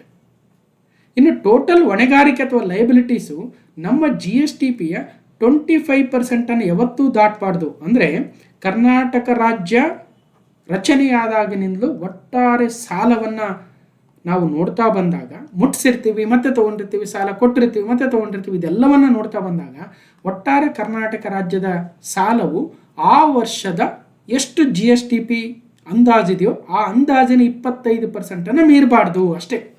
ಇವತ್ತು 8,24,000 ಕೋಟಿ ಸಾಲ ಇದೆ ಕರ್ನಾಟಕದ್ದು, ಆದರೆ ಇದು 25% ಆಫ್ ಅವರ್ GSDPನ ಮೀರ್ತಾ ಇಲ್ಲ. ಅದೇ ಥರ ಸುಮಾರು 97,000 ಕೋಟಿ ರೂಪಾಯಿಗಳನ್ನು ಈ ವರ್ಷ ಸಾಲ ತೆಗೆದುಕೊಳ್ತಾ ಇದ್ದಾರೆ, which is 2.95% of the 33 lakh crore which is our GSDP. ಏನೇನೋ ಮಾತಾಡ್ತಾ ಇದ್ದಾರಲ್ಲಪ್ಪ ಅಂತ ಅನಿಸ್ಬೋದು. ಹೌದು, ಇವೆಲ್ಲವೂ ಕೂಡ ಬಜೆಟಲ್ಲಿರುತ್ತೆ, ಇವೆಲ್ಲವೂ ಕೂಡ ಆರ್ಥಿಕ ಸಮೀಕ್ಷೆಯಲ್ಲಿರುತ್ತೆ. ಏನು ಅರ್ಥ ಆಗದೆ ಹೋದರೆ ಪರವಾಗಿಲ್ಲ, ಇದನ್ನೆಲ್ಲ ಮರೆತು ಬಿಡಿ. ಈಗ ಕೇಳಿ, ಈ ಫಿಸ್ಕಲ್ ಹೆಲ್ತ್ ಇಂಡೆಕ್ಸ್ 2026 2ನೇ ಆವೃತ್ತಿ ಬಂದಿದೆಯಲ್ವಾ, ಯಾವ್ಯಾವ ರಾಜ್ಯಗಳು ಉತ್ತಮ ಹಣಕಾಸು ವ್ಯವಸ್ಥೆಯನ್ನು ರೂಪಿಸ್ಕೊಳ್ತಾ ಇದ್ದಾವೆ ಅಂದರೆ ಹೆಚ್ಚು ಸಾಲ ಮಾಡದೇನೆ ಇದ್ದಿದ್ರಲ್ಲೇ ಡೆವಲಪ್ ಮಾಡ್ಕೊಳ್ತಾ ಆರೋಗ್ಯ ಸ್ಥಿತಿ ಅಂದರೆ ರಾಜ್ಯದ ಆರೋಗ್ಯ ಸ್ಥಿತಿ ಅಂದರೆ ಏನರ್ಥ, ಎಕನಾಮಿಕಲಿ ಎಷ್ಟು ಹೆಲ್ದಿ ಆಗಿದ್ದಾರೆ ಅಂದಂಗೆ ಕೇಳಿದಂಗೆ ಅರ್ಥ. ಸೊ ಈ ಡೀಟೇಲ್ಸ್ ಏನು ಹೇಳಿದೆ ಅದನ್ನು ಅರ್ಥ ಆದರೆ ಪರವಾಗಿಲ್ಲ, ಅರ್ಥ ಆಗದೆ ಹೋದ್ರೆ ಮರೆತು ಬಿಡಿ. ಇಲ್ಲ ಇನ್ನೂ ಆಸಕ್ತಿ ಇದ್ದರೆ ಗೂಗಲ್ ಮಾಡಿ ನೋಡಿ, ಫಿಸ್ಕಲ್ ಡೆಫಿಸಿಟು ಟೋಟಲ್ ಲಯಬಿಲಿಟೀಸ್ ಅಂದ್ರೆ ಏನಂತ. ಇಲ್ಲ ಅಷ್ಟು ಪೇಷನ್ಸ್ ಇದ್ದರೆ ನಮ್ಮ ವಿಡಿಯೋ ನೋಡಿ ಗೊತ್ತಾಗುತ್ತೆ. ವಿತ್ತೀಯ ಶಿಸ್ತಿನಲ್ಲಿ ಕರ್ನಾಟಕಕ್ಕೂ ಸ್ಥಾನ. ಕರ್ನಾಟಕ ಸೇರಿದಂತೆ 10 ರಾಜ್ಯಗಳು ವಿತ್ತೀಯ ಶಿಸ್ತು ಕಾಪಾಡಿಕೊಳ್ಳುವಲ್ಲಿ ಮುಂದೆ ಇದ್ದಾವೆ. ನೀತಿ ಆಯೋಗದ ಹಣಕಾಸು ಆರೋಗ್ಯ ಸೂಚ್ಯಂಕ ನೋಡಿ, ನಾವೆಲ್ಲ ಕತೆ ಕೇಳಿರ್ತೀವಿ, ಫೈನಲಿ ಯಾರೇ ರಿಲೀಸ್ ಮಾಡೋದಂದಾಗ ನಾವು ಆನ್ಸರ್ ಮಾಡೋಕ್ಕಾಗಿರಲ್ಲ. ನೀತಿ ಆಯೋಗ ನೆನ್ಪಿಟ್ಕೊಳ್ರಿ. ಸೊ ಈ ನೀತಿ ಆಯೋಗದ ಈ ಹಣಕಾಸು ಆರೋಗ್ಯ ಸೂಚ್ಯಂಕದಲ್ಲಿ ಶಿಸ್ತಿನ ರಾಜ್ಯಗಳಂದರೆ ಒಡಿಸ್ಸಾ, ಗೋವಾ, ಜಾರ್ಖಂಡ್, ಇವು ಟಾಪ್ 3 ಇದ್ದಾವೆ. ತೃಪ್ತಿಕರ ರಾಜ್ಯಗಳಂದರೆ 7 ಇದ್ದಾವೆ: ಗುಜರಾತ್, ಮಹಾರಾಷ್ಟ್ರ, ಛತ್ತೀಸ್ಗಢ, ತೆಲಂಗಾಣ, ಉತ್ತರ ಪ್ರದೇಶ, ನಮ್ಮ ಕರ್ನಾಟಕ, ಮಧ್ಯಪ್ರದೇಶ. ಇವರು ಏನೇನು ಕ್ರೈಟೀರಿಯಾ ತೆಗೆದುಕೊಳ್ತಾರೆ? ವೆಚ್ಚದ ಗುಣಮಟ್ಟ, ಆದಾಯ ಕ್ರೋಢೀಕರಣ, ವಿತ್ತೀಯ ವಿವೇಚನೆ, ಸಾಲ ಸೂಚ್ಯಂಕ, ಸಾಲದ ಸುಸ್ಥಿರತೆಯನ್ನು ಆಧರಿಸಿ ರಾಜ್ಯಗಳಿಗೆ ನೀತಿ ಆಯೋಗ ಶ್ರೇಯಾಂಕವನ್ನು ಕೊಡ್ತಾ ಹೋಗುತ್ತೆ. ಈ ಸೂಚ್ಯಂಕದಲ್ಲಿ ಸ್ಥಾನ ಪಡೆದ 18 ಪ್ರಮುಖ ರಾಜ್ಯಗಳ ಪೈಕಿ ರಾಜಸ್ಥಾನ, ಕೇರಳ, ಪಶ್ಚಿಮ ಬಂಗಾಳ, ಆಂಧ್ರ ಪ್ರದೇಶ, ಪಂಜಾಬ್ಗಳು ಕೊನೆಯ 5 ರಾಜ್ಯಗಳಾಗಿದ್ದಾವೆ. ದೇಶದ ಒಟ್ಟು ವೆಚ್ಚದಲ್ಲಿ ರಾಜ್ಯಗಳ ವೆಚ್ಚದ ಪಾಲು 2/3, ಹಾಗೆ ಒಟ್ಟು ಆದಾಯದಲ್ಲಿ ರಾಜ್ಯಗಳ ಆದಾಯದ ಪಾಲು 1/3. ಹೀಗಾಗಿ ರಾಜ್ಯಗಳ ಹಣಕಾಸು ಆರೋಗ್ಯ ಸೂಚ್ಯಂಕ ಮಹತ್ವವನ್ನು ಪಡೆದುಕೊಂಡಿದೆ. ವಿತ್ತೀಯ ಶಿಸ್ತಿನ ಹಾದಿ ತೋರಿಸಿದ ಕರ್ನಾಟಕನೇ ಡೈರೆಕ್ಷನ್ ಕೊಟ್ಟಿದ್ದ ನೋಡ್ರಿ. ನಾವು ಕೂಡ KFRA ಆ್ಯಕ್ಟ್ ಇನ್ನು ದೇಶದಲ್ಲೇ ಬಂದಿರಲಿಲ್ಲ, ರೆಸ್ಪಾನ್ಸಿಬಿಲಿಟಿ ಆ್ಯಕ್ಟ್, ಅದನ್ನು ಕರ್ನಾಟಕ ತಂದು ಮಾದರಿಯಾಗಿರ್ತಕ್ಕಂಥದ್ದು. ಹಣಕಾಸು ಆರೋಗ್ಯ ಕಾಪಾಡಿಕೊಳ್ಳುವ ದೃಷ್ಟಿಯಿಂದ ನೀತಿ ಆಯೋಗದ ಪ್ರಯತ್ನ ಮುಖ್ಯವಾದದ್ದೇ ಆಗಿದೆ. ಆದರೆ ಹಣಕಾಸು ನಿಯಮಗಳನ್ನು ಮೊದಲು ಜಾರಿ ಮಾಡಿದ್ದೇ ಕರ್ನಾಟಕ. ವಿತ್ತೀಯ ಕೊರತೆಯನ್ನು ರಾಜ್ಯದ GDP ಅಥವಾ GSTPಯ 3% ಕಡಿಮೆ ಮಾಡುವುದು, ಸಾಲದ ಪ್ರಮಾಣ GDP ಆಧರಿಸಿ ವಿವೇಚನಾ ಮಟ್ಟ ಮೀರದಂತೆ ನೋಡಿಕೊಳ್ಳುವುದು, ಅಭಿವೃದ್ಧಿ ವೆಚ್ಚವನ್ನು ಗರಿಷ್ಠ ಪ್ರಮಾಣದಲ್ಲಿ ಸಾಧಿಸಲು ಕರ್ನಾಟಕ ಆರ್ಥಿಕ ಹೊಣೆಗಾರಿಕೆ ಬಜೆಟ್ ಮತ್ತು ನಿರ್ವಹಣಾ ಕಾಯ್ದೆ 2002 ಅಥವಾ ಸಿಂಪಲ್ ಆಗಿ ನಾವು KFRA ಆ್ಯಕ್ಟ್ 2002 ಅಂತ ಕರಿತೀವಿ, ಇದನ್ನು 2002ರಲ್ಲೇ ಜಾರಿ ಮಾಡಲಾಗಿತ್ತು.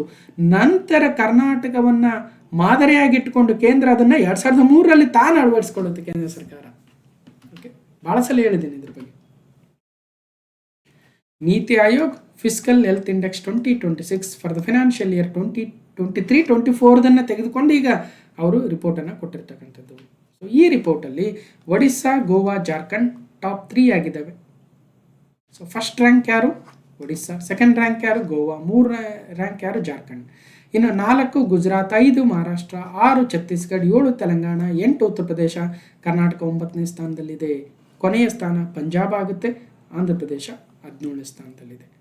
ಅಟ್ಲೀಸ್ಟ್ ಇಷ್ಟು ಸ್ಟೇಟ್ಸ್ ಇದರಲ್ಲಾದರೂ ಬಂದಿದ್ದಾವೆ ಕೆಲವೊಂದು ಸೊ ದೊಡ್ಡ ರಾಜ್ಯಗಳ ಬಗ್ಗೆ ಮಾತಾಡ್ತಾ ಇದ್ದೀವಿ. ಇನ್ನು ಚಿಕ್ಕ ರಾಜ್ಯಗಳು ಅಂತ ಬಂದಾಗ ಅಥವಾ ಯೂನಿಯನ್ ಟೆರಿಟರೀಸ್ ಮತ್ತು ಸಣ್ಣ ರಾಜ್ಯಗಳು ಅಂತ ಬಂದಾಗ ಅರುಣಾಚಲ್ ಪ್ರದೇಶ್ ನಂಬರ್ 1 ಇದೆ, ಉತ್ತರಾಖಂಡ್ 2ನೇ ಸ್ಥಾನ, ತ್ರಿಪುರ 3, ಕೊನೆ ಸ್ಥಾನದಲ್ಲಿ ಮಣಿಪುರ ಇದೆ. ಓಕೆ, ಸೊ ಒಟ್ಟಾರೆಯಾಗಿ ಅಚೀವರ್ ಸ್ಥಾನದಲ್ಲಿ ಯಾರ್ಯಾರಿದ್ದಾರೆ? ಈ ನಾರ್ತ್ ಈಸ್ಟರ್ನ್ ಮತ್ತು ಹಿಮಾಲಯನ್ ಸ್ಟೇಟ್ಸ್ ಬಂದಾಗ ಅರುಣಾಚಲ್ ಪ್ರದೇಶ್ ಮತ್ತು ಉತ್ತರಾಖಂಡ್. ಇನ್ನು ಫ್ರಂಟ್ ರನ್ನರಲ್ಲಿ ಯಾರ್ಯಾರಿದ್ದಾರೆ ನೋಡ್ಬೋದು. ಇನ್ನು ದೊಡ್ಡ ರಾಜ್ಯಗಳು ಅಂತ ಬಂದಾಗ ಮೇಜರ್ ಸ್ಟೇಟ್ಸ್ ಅಂತ ಬಂದಾಗ ಸೊ ಒಡಿಸ್ಸಾ, ಗೋವಾ, ಜಾರ್ಖಂಡ್ ಅಚೀವರು. ಫ್ರಂಟ್ ರನ್ನರಲ್ಲಿ ಕರ್ನಾಟಕ ಇದೆ. ಇನ್ನು performer States and aspirational States ನೋಡ್ಬೋದು.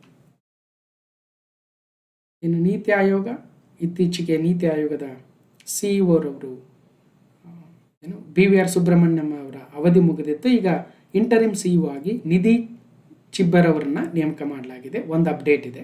ಇನ್ನು ಉಪಾಧ್ಯಕ್ಷರು ಸುಮನ್ K ಬೆರ್ರಿಯವರಿದ್ದಾರೆ. ಅಧ್ಯಕ್ಷರವಾಗಲಿ ನೀತಿ ಆಯೋಗದ ಅಧ್ಯಕ್ಷರು ಪ್ರಧಾನಮಂತ್ರಿಗಳೇ ಇರ್ತಾರೆ. ಈಗ ನರೇಂದ್ರ ಮೋದಿ ಅವರಿದ್ದಾರೆ. ನೀತಿ ಆಯೋಗ ಅಂದ್ರೇನು? National institution for transforming India. 1 ಜನವರಿ 2015 ಸ್ಥಾಪನೆಯಾಗಿತ್ತು. ಯೋಜನಾ ಆಯೋಗವನ್ನು ಬದಲಾಯಿಸಿ ಇದನ್ನು ತರಲಾಗಿತ್ತು. So Nidhi Chhibber appointed as a interim CEO of NITI Aayog. ಹೊಸಬರನ್ನ ನೇಮಕ ಮಾಡೋದ್ರ ಮಿಡ್ಲಲ್ಲಿ ಈಗ ಅವ್ರನ್ನ ಇಂಟ್ರಿಮ್ ಆಗಿ ಘೋಷಣೆ ಮಾಡಲಾಗಿದೆ ಅಥವಾ ನೇಮಕ ಮಾಡಲಾಗಿದೆ. ಕ್ಲಾಸ್ ನಂಬರ್ 730 ಜನವರಿ 2025 ಕಳೆದ ವರ್ಷ 2025ರ ಸಂದರ್ಭದಲ್ಲಿ ನೀತಿ ಆಯೋಗದ ಹಣಕಾಸು ಆರೋಗ್ಯ ಸೂಚ್ಯಂಕ ಬಿಡುಗಡೆ ಮಾಡಿತ್ತು. ಅವಾಗ ಯಾರ್ಯಾರು ಟಾಪಲ್ಲಿದ್ದರು, ಕರ್ನಾಟಕ ಯಾವ ಸ್ಥಾನದಲ್ಲಿತ್ತು ಅಂತ ಹೋದ ವರ್ಷ ಮಾತಾಡಿದ್ವಿ. ಈಗ ಮತ್ತೊಂದು ನೀತಿ ಆಯೋಗದ ಫಿಸ್ಕಲ್ ಹೆಲ್ತ್ ಇಂಡೆಕ್ಸ್ ಮತ್ತೊಮ್ಮೆ ಬಂದಿದೆ. ಹೋದ ವರ್ಷದ ನೆನ್ಪಿಡ್ಬೇಕಾ, ಈ ವರ್ಷದ ನೆನ್ಪಿಡ್ಬೇಕಾ, ನಿಮಗೆ ಬಿಟ್ಟಿದ್ದೆ.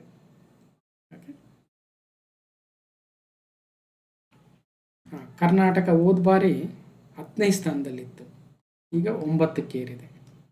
ಒಡಿಸ್ಸಾ ಸ್ಟಿಲ್ ಮೊದಲನೇ ಸ್ಥಾನವನ್ನು ಕಂಟಿನ್ಯೂ ಮಾಡ್ತಾ ಇದೆ. ಕ್ವಶನ್ ನಂಬರ್ 6, ಇರಾನ್ನ ಹೊಸ ಸರ್ವೋಚ್ಚ ನಾಯಕರು ಯಾರು ಅಂತ ಕೇಳಿದರೆ ಸೊ ಅಲಿ ಖಮನಿ ಅವರ ಮಗ ಆಯತುಲ್ಲಾ ಮೊಜ್ತಬಾ ಖಮೇನಿ ಅವರನ್ನು ನೂತನ ಸರ್ವೋಚ್ಚ ನಾಯಕರಾಗಿ ಘೋಷಣೆ ಮಾಡಲಾಗಿದೆ. ಅವ್ರು ಏನು ಹೇಳಿದ್ರು ಅಂದರೆ ಅರ್ಮುಜ್ ಜಲಸಂಧಿಯನ್ನು ಮುಚ್ತೀವಿ ಅಂತ ಹೇಳಿದರು. ಸೊ ಅದರ ಕೆಲಸಗಳು ನಡೆದಿದ್ದಾವೆ. ಸೊ ಆದರೆ ಭಾರತದ ಒಂದಷ್ಟು ಟ್ಯಾಂಕರ್ಗಳನ್ನ ಬಿಟ್ಟಿದ್ದೀವಿ ಅಂತ ಸುದ್ದಿ ಇತ್ತು. ಸೊ ಮೋಸ್ಟ್ಲಿ ಇವತ್ತೇನೋ ರೀಚ್ ಆಗಿರಬೇಕೇನೋ. Iran's new supreme leader Ayatollah Mojtaba Khamenei vows to keep the strait of Hormuz shut, ಅಂದರೆ ಮುಚ್ಚುತ್ತೀವಿ ಅಂತ ಹೇಳಿದರು ನ್ಯೂ ಸುಪ್ರೀಂ ಲೀಡರ್. ಯಾರು ನ್ಯೂ ಸುಪ್ರೀಂ ಲೀಡರ್ ಅಂತ ಕೇಳ್ಬೋದು. ಮತ್ತು ಸ್ಟ್ರೈಟ್ ಆಫ್ ಹಾರ್ಮುಜ್ ಎಲ್ಲಿ ಬರುತ್ತೆ ಅಂತ ಭಾಳ ಇಂಪಾರ್ಟೆಂಟ್ ಆಗುತ್ತೆ. ಓಕೆ,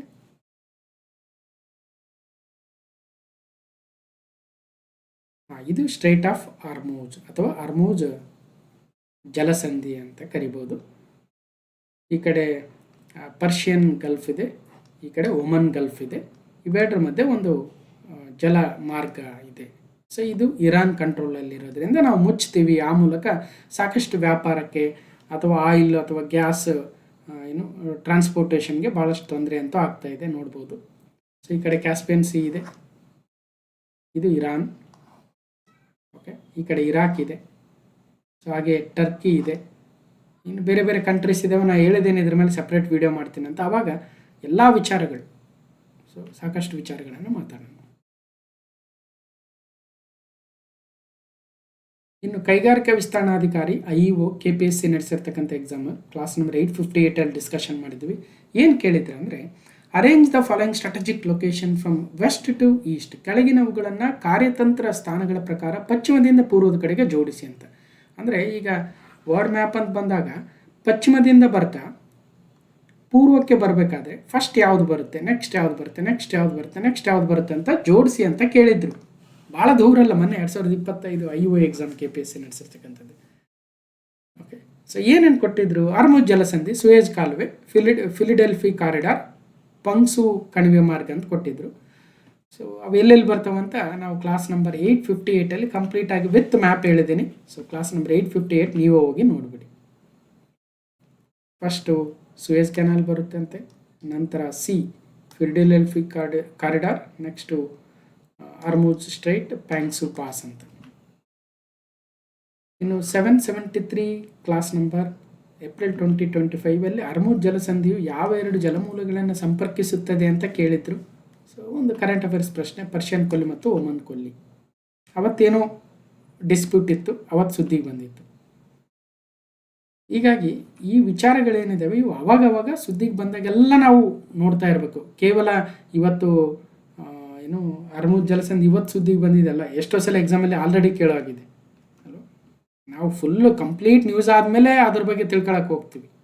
ಅವಾಗೆ ಆ ಕಂಪ್ಲೀಟ್ ನ್ಯೂಸ್ ಆದಾಗ ಅವ್ರು ಎಕ್ಸಾಮಲ್ಲಿ ಕೇಳಲ್ಲ ಅಲ್ವಾ.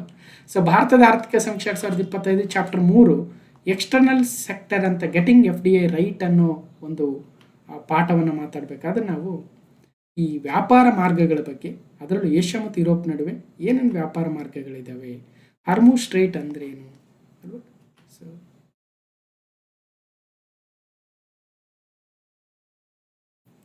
ಸ್ಟ್ರೈಟ್ ಆಫ್ ಹರ್ಮುಜ್, ಹಾಗೆ ಅದು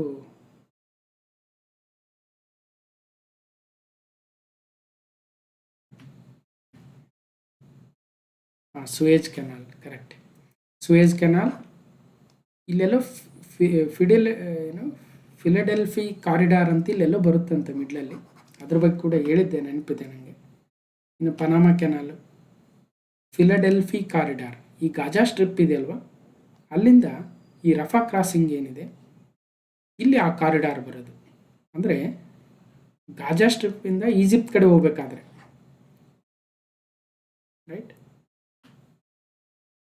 ಇನ್ನು ಪ್ಯಾಂಗ್ಸು ಪಾಸ್ ಅಂತ, ಸೊ ಇಲ್ಲಿದೆ ನೋಡಿ, ಇಂಡಿಯಾ ಮತ್ತು ಇಂಡಿಯಾ ಬಾರ್ಡ್ರಲ್ಲಿ ಬರುತ್ತೆ, ಇಂಡಿಯಾ ಮಯನ್ಮಾರ್ ಬಾರ್ಡ್ರಲ್ಲಿ ಇರಬೇಕು. ಸೊ ಹಾಗಾಗಿ ಆ 4 ಕೊಟ್ಟಿರೋದ್ರಲ್ಲಿ ಪಶ್ಚಿಮದಿಂದ ಪೂರ್ವಕ್ಕೆ ಬರಬೇಕಾದ್ರೆ ಫಸ್ಟ್ ಸುಯೇಜ್ ಕೆನಾಲು, ಆಮೇಲೆ ಫಿಲಡೆಲ್ಫಿ ಕಾರಿಡಾರು, ಅದಾದಮೇಲೆ ಹರ್ಮುಜ್, ಸ್ಟ್ರೈಟ್ ಆಫ್ ಹರ್ಮುಜ್, ಅದಾದಮೇಲೆ ಪ್ಯಾಂಗ್ಸು ಪಾಸ್. ಏನು ಬೇಕಾದರೂ ಪ್ರಶ್ನೆ ಬರ್ಬೋದು ಅನ್ನೋದು ಗೊತ್ತಾಯಿತು. ಕ್ವಶನ್ ನಂಬರ್ 7, ಮಾನವ ವನ್ಯಜೀವಿ ಸಂಘರ್ಷವನ್ನು ಪರಿಹರಿಸಲು ಯಾವ ರಾಜ್ಯ ಸರ್ಕಾರವು ಹನುಮಾನ್ ಯೋಜನೆಯನ್ನು ಪ್ರಾರಂಭಿಸಿತು? Which state government launch the project Hanuman to address the human wildlife conflict? Andhra Pradesh, Odisha, Gujarat, Jharkhand. ಅಂದರೆ ಆಂಧ್ರ ಪ್ರದೇಶವು ಪ್ರಾಜೆಕ್ಟ್ ಹನುಮಾನ್ ಯಾಕೆ ತಂದಿದ್ದಾರೆ? ಹ್ಯೂಮನ್ ವೈಲ್ಡ್ ಲೈಫ್ ಕಾನ್ಫ್ಲಿಕ್ಟನ್ನು ಕಡಿಮೆ ಮಾಡೋದಕ್ಕೆ. ಯಾರು? ಆಂಧ್ರ ಪ್ರದೇಶ. ಅಲ್ಲಿನ ಡೆಪ್ಯೂಟಿ ಚೀಫ್ ಮಿನಿಸ್ಟರ್ ಮತ್ತು minister of forest and environment ಆಗಿರ್ತಕ್ಕಂಥ ನಟ ಪವನ್ ಕಲ್ಯಾಣ್ ಅವರು ಹನುಮಾನ್ ಪ್ರಾಜೆಕ್ಟನ್ನು ಇತ್ತೀಚೆಗೆ ವಿಜಯವಾಡದ ಹತ್ರ ಲಾಂಚ್ ಮಾಡಿದರು. ಹಾಗಾದರೆ ಹನುಮಾನ್ ಅಂದರೆ healing and nurturing units for monitoring, aid and nursing of wild life. Healing and nurturing units for monitoring, aid and nursing of wild life, Hanuman ಅಂತಕ್ಕಂಥ ಪ್ರಾಜೆಕ್ಟನ್ನು ಆಂಧ್ರ ಪ್ರದೇಶ ಸರ್ಕಾರ ಮಾನವ ವನ್ಯಜೀವಿ ಸಂಘರ್ಷವನ್ನು ಪರಿಹರಿಸಲು ತಂದಿರತಕ್ಕಂಥ ಯೋಜನೆ ಆಗುತ್ತೆ. ರೈಟ್. ಸದ್ಯಕ್ಕೆ ಇಷ್ಟು ತಿಳ್ಕೊಳ್ಳೋಣ, ಇನ್ನು ಮುಂದೆ ಭಾಳ ಸುದ್ದಿಗೆ ಬಂದ ನೋಡೋಣ.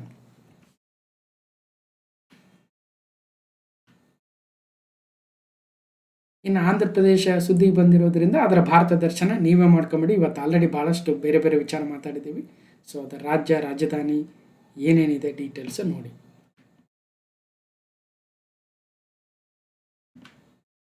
ಕ್ವಶನ್ ನಂಬರ್ 8, ಮಾರ್ಚ್ 2026 ಮಹಿಳಾ ಉದ್ಯಮಿಗಳಿಗಾಗಿ ಹರ್ ಸ್ಟಾರ್ಟ್ ಕಾರ್ಯಕ್ರಮದ 5ನೇ ಆವೃತ್ತಿಯನ್ನು ಯಾವ ರಾಜ್ಯ ಸರ್ಕಾರ ಪ್ರಾರಂಭಿಸಿತು? Which state government launch the 5th edition of the her start? Programme for women entrepreneurs in March 2026. Gujarat ರಾಜ್ಯ ಈ ಮಹಿಳಾ ಅಂತಾರಾಷ್ಟ್ರೀಯ ಮಹಿಳಾ ದಿನ ನಡೀತಕ್ಕಂಥದ್ದು ಮಾರ್ಚ್ 8. ಇದೇ ಸಂದರ್ಭದಲ್ಲಿ ಹರ್ ಸ್ಟಾರ್ಟ್ ಕಾರ್ಯಕ್ರಮ ಏನಿದೆ, Gujarat expands women startup ecosystem through her start 5.0 5ನೇ ಎಡಿಷನ್ ಆಗುತ್ತೆ. ಏನಂದರೆ ಜನರಲ್ ಆಗಿ ಮಹಿಳೆಯರನ್ನು ಸಬಲೀಕರಣ ಮಾಡಬೇಕಂದ್ರೆ ಅವ್ರನ್ನ ಎಂಟರ್ಪ್ರಿನರ್ಗಳಾಗಿ ಮಾಡಬೇಕು, ಸ್ಟಾರ್ಟಪ್ಗಳನ್ನು ಅವ್ರ ಕೈಲಿ ಮಾಡಿಸ್ಬೇಕು, ಅವರಿಗೆ ಇನ್ನಷ್ಟು ಪುಷ್ಟಿಯನ್ನು ಕೊಡಬೇಕು. ಗುಜರಾತ್ ಮುಖ್ಯಮಂತ್ರಿ ಭೂಪೇಂದ್ರ ಪಟೇಲ್ ಅವರು ಗುಜರಾತ್ ವಿಶ್ವವಿದ್ಯಾಲಯದಲ್ಲಿ ಮಹಿಳಾ ಉದ್ಯಮಿಗಳಿಗಾಗಿ ಹರ್ ಸ್ಟಾರ್ಟ್ ಕಾರ್ಯಕ್ರಮದ 5ನೇ ಆವೃತ್ತಿಯನ್ನು ಪ್ರಾರಂಭಿಸಿದರು.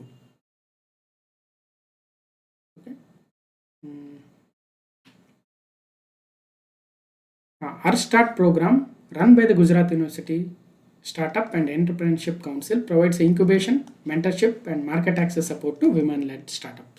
ಮಹಿಳಾ ಕೇಂದ್ರಿತ ಈ ನವೋದ್ಯಮಗಳೇನಿದ್ದಾವೆ ಅವರಿಗೆ ಇನ್ಕ್ಯುಬೇಷನ್ ಸೆಂಟ್ರು, ಅವರಿಗೆ ಮೆಂಟರ್ಶಿಪ್ ಕೊಡತಕ್ಕಂಥದ್ದು ಮತ್ತು ಮಾರ್ಕೆಟ್ ಆಕ್ಸೆಸ್ಗೆ ಬೇಕಾಗಿರ್ತಕ್ಕಂಥ ಸಪೋರ್ಟನ್ನು ಕೊಡೋದಕ್ಕೆ ಈ ಒಂದು ಹರ್ ಸ್ಟಾರ್ಟ್ 5.0 ಕಾರ್ಯಕ್ರಮವನ್ನು ಗುಜರಾತ್ ಸರ್ಕಾರ ತರ್ತಾ ಇದೆ. ಮತ್ತು ಗುಜರಾತ್ ಸುದ್ದಿಯಲ್ಲಿ ಬಂದಿದ್ದರಿಂದ ಗುಜರಾತ್ನ ಭಾರತ ದರ್ಶನ. ಸೊ ರೀಸೆಂಟಾಗಿ ಹೇಳಿದ್ದೆ, ಸೊ ಇನ್ನೊಂದು ಸಲ ನೀವೇ ನೋಡ್ಕೊಂಬಿಡಿ. 9ನೇ ಪ್ರಶ್ನೆ, ಛತ್ತೀಸ್ಗಢದ ಯಾವ ಜಿಲ್ಲೆ ಜಲಸಂಚಯ್ ಜನಭಾಗಿದಾರಿ ಉಪಕ್ರಮದ ಮೂಲಕ ಸಮುದಾಯ ನೇತೃತ್ವದ ನೀರಿನ ಸಂರಕ್ಷಣೆಗೆ ಮಾದರಿಯಾಗಿದೆ?